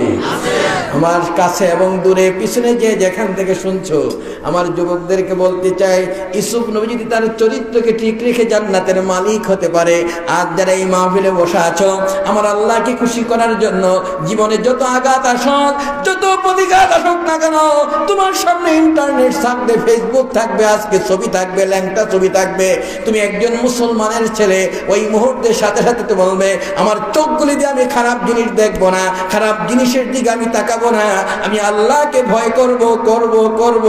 এই যদি অবস্থা হয়, সে আল্লাহ তোমার জন্য জান্নাত দিতে পারে কি না? কি বিশ্বাস হয়? সে আল্লাহকে ভয় করে, আমরা চরিত্রকে ঠিক রেখে সুন্দর সুন্দর করে আমার চোখগুলিকে, হাতগুলিকে, আমার হৃদয়টাকে আমি ঠিক রাখবো, চরিত্রকে ঠিক রাখবো। কে কে রাজি আছে একটু হাত উঁচু করে? নারে তাকবীর, নারে তাকবীর। আল্লাহ যেন কবুল করে বলেন আমিন। আরেকটু জন্য বলেন আমিন। বন্ধুরা আমার, 12:30 বেজে গেছে। আর ছোট একটা ঘটনা শেষ করে দিচ্ছি, মনে পড়ে গেছে। মিশরের হাসানাতুল কারিয়া একটা গ্রামে একটা সুন্দরী রূপসী মেয়ে ছিল। ওই মেয়েটার জন্য কয়েকটা যুবক এত পাগল, ভয়ে মেয়েটা ঘর থেকে বের হয় না। খুব আল্লাহওয়ালা একটা মেয়ে। হঠাৎ করে একদিন ঘর থেকে বের হওয়ার পরে কয়েকটা যুবক পিছন দিক দিয়ে দাওয়া করেছে। মেয়েটা এখন চোখের পানি ছেড়ে কাঁদে, আল্লাহ আমার কি জীবন রক্ষা হবে না? আমার চরিত্রের উপরে আঘাত আসবে। কাঁদতে কাঁদতে এখন আশ্রয় নেওয়ার জন্য চিন্তায় পড়ে গেলে কোথায় যাব। পাশে গিয়ে দেখে একটা 10 তলা বিল্ডিং আছে, সেখানে গিয়ে আশ্রয় নেই। ছেলেগুলি মাঠের মধ্যে, মেয়েটা 1 তলায় চলে যায়। ছেলেগুলি 1 তলায়, মেয়েটা 2 তলায়, ছেলেগুলি 2 তলায়, মেয়েটা 3 তলায়, ছেলেগুলি 3 তলায়, মেয়েটা 4 তলায়। এক এক করে উপরে উঠতে উঠতে ছেলেগুলি 8 তলায়, মেয়েটা 9 তলায়, ছেলেগুলি 9 তলায়, মেয়েটা 10 তলায়, ছেলেগুলি 10 তলায়, মেয়েটা 10 তলার ছাদের উপরে। ছেলেগুলি 10 তলার ছাদের উপরে। মেয়েটা এখন হাউমাউ করে কাঁদতেছে, আল্লাহ আমার যতটুকু চেষ্টা ছিল আমি এতটুকু করেছি। ইউসুফ নবীকে রক্ষা করেছো, ইব্রাহিম নবীকে রক্ষা করেছো, তুমি কি আমাকে রক্ষা করতে পারো না? আমার জীবন থাকতে এখন আমার চরিত্রের উপর আঘাত আসতে আমি দেব না। যিনি বলেন না সুবহানাল্লাহ। আমার যুবকেরা, আমার মা বোনেরা, আমার ভাইরা, ওই মুহূর্তের মধ্যে যখন ওই যুবকটা, ওই মেয়েটা সঙ্গে সঙ্গে আল্লাহু আকবার বলে 10 তলার ছাদের উপর থেকে লাফ দিয়ে জমিনের মধ্যে পড়ে যায়। আল্লাহ তোমার কাছে আমি ভিক্ষা চাই, আমার চরিত্র উপর আঘাত আসবে, এর আগে আমার জীবনটা শেষ হয়ে যাক। যখন লাফ দিয়ে পড়ে গেল, একটা যুবক আর একটাকে ধরে হাউমাউ করে কাঁদা শুরু করে দিয়েছে। একটা বলে আরেকটাকে, যদি বেঁচে থাকতো কেউ না কেউ পেয়ে যেতাম। মেয়েটা জীবনটা শেষ করে দিল, শেষ হয়ে গেল। উপর দিক থেকে তাকিয়ে দেখে মেয়েটা লাফ দিয়ে পড়ে জমিনের মধ্যে সুন্দর করে দাঁড়িয়ে আছে। যুবক দৌড়ে এসে পাশে দাঁড়িয়ে ওই মেয়েটার দিকে তাকিয়ে বলে, মা, ও মা, 5-10 তলা থেকে 20 তলা থেকে এত উঁচু থেকে কোনো মানুষ লাফ দিয়ে পড়ে বাঁচতে পারে পৃথিবীর কোনো ইতিহাসে আজ পর্যন্ত খুঁজে পাই নাই। মা গো, তুমি কিভাবে বাঁচতে পেরেছো একটু বলো না? যখন পরিস্থিতি এমন হলো, ওই মেয়েটা উপর থেকে লাফ দিয়ে যখন জমিনের মধ্যে পড়েছে, পড়ার সাথে সাথে মেয়েটা দাঁড়িয়ে আছে।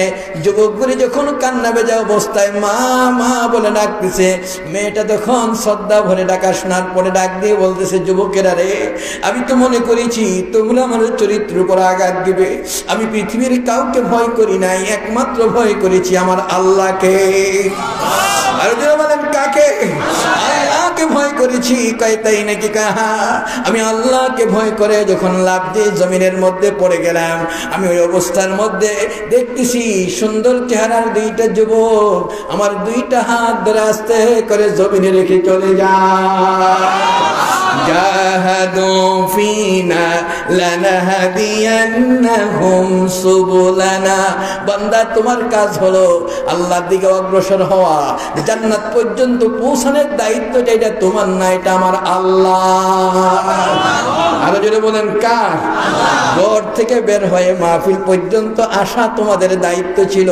এখান থেকে চোখের পানি ছেড়ে জান্নাতি মানুষ হয়ে বাড়ি যাওয়ার দায়িত্ব এটা আমারও না, তোমারও না, দায়িত্ব কার? জোরে বলেন কার? কপাল যদি ভালো হয় হেদায়েত নিয়ে বাড়ি যেতে পারবে, আর কপাল যদি খারাপ হয় সেখান থেকে তুমি খারাপ হয়ে যাবে রে বন্ধু। আজকে মেয়েটার শিক্ষা হলো আমার মা বোনদের শিক্ষা, যুবকদের শিক্ষা হলো ইউসুফ নবীর শিক্ষা। আজকে এই শিক্ষা গ্রহণ করতে রাজি আছি কিনা? কি রাজি আছি? আমার নবীর জীবনের শেষ মুহূর্তে বলে যাই, যারা এখানে বসা আছেন, ও বন্ধুরে, আল্লাহর নবী তিনি দুনিয়া থেকে বিদায়ের পথে যখন চলছেন, আনাস ইবনে মালিক রাদিয়াল্লাহু তাআলা আনহু তিনি বলেন, আমি সকালবেলা রাসূলের দরজাটা একটু ফাঁকা করে তাকিয়ে দেখি আল্লাহর নবীর 2 চোখ দিয়ে জোর জোর করে পানি গুনি পড়ছে আর কাঁদতেছে। মা আয়েশা সিদ্দিকা বলেন, আনাস যখন চলে গেল আমি রাসূলের চোখের পানিটা মুছে দিচ্ছি, রাসূলের মাথাটা আমার রানের উপরে।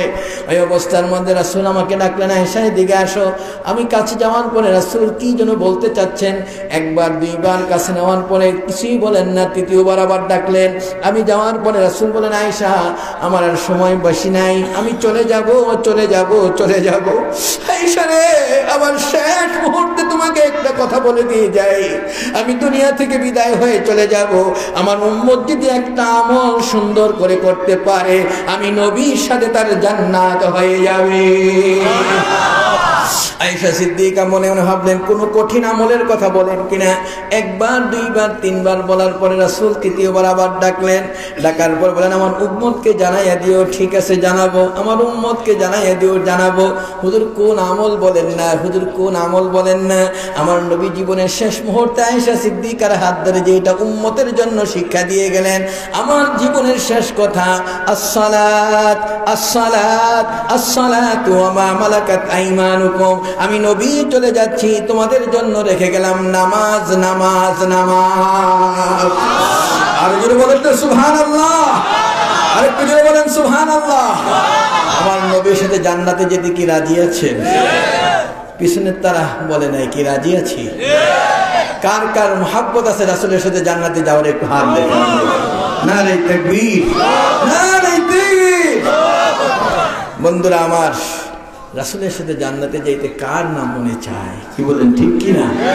জীবনে যত নামাজ কাজা হয়েছে সবগুলি মেমোরিতে রেখে আজ থেকে একটা ওয়াদা তোমাদের কাছ থেকে নিতে চাই, এই দেহের মধ্যে যতদিন রক্ত থাকবে, যতদিন পর্যন্ত আমার শরীর থাকবে, মৃত্যুর আগ পর্যন্ত আমি পৃথিবীতে বেঁচে থাকবো, গড়গড়া রাখার আগ পর্যন্ত আমি ইচ্ছাকৃত মুসলমানের সন্তান হিসেবে এক ওয়াক্ত নামাজ ইচ্ছাকৃত কখনো ছাড়বো না, ছাড়বো না, ছাড়বো না।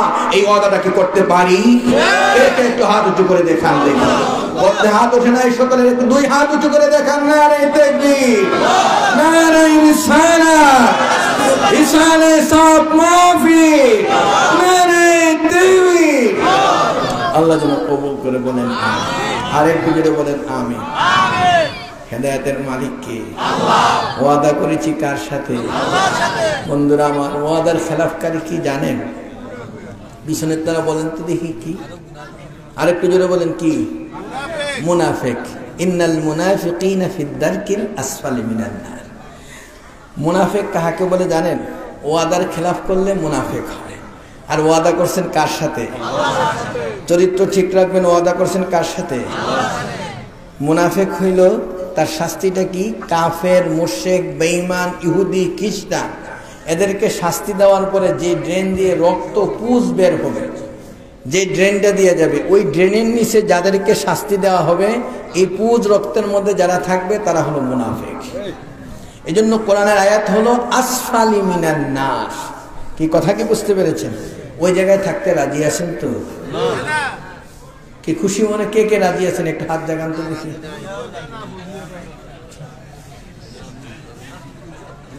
কে সেখানে থাকতে রাজি না? একটু হাত জাগান দেখি।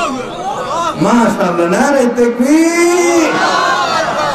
ও বন্ধু, জীবনে যদি দেখা হয় তা তো ভালো, আর যদি দেখা না হয় দেখা হবে হাসরের ময়দানে। এই দুইটা আমল নিয়ে তোমরা বেঁচে থাকো। আমি বুকে হাত দিয়ে আজকে তোমাদেরকে বলে দিতে পারি, দুইটা আমল তার ঠিক হবে, হাসতে হাসতে জান্নাতে চলে যাবে। কি রাজি আছি? আল্লাহ যেন কবুল করে বলেন আমিন। মহব্বতে দাঁড়িয়ে সালাম দেইয়া নবী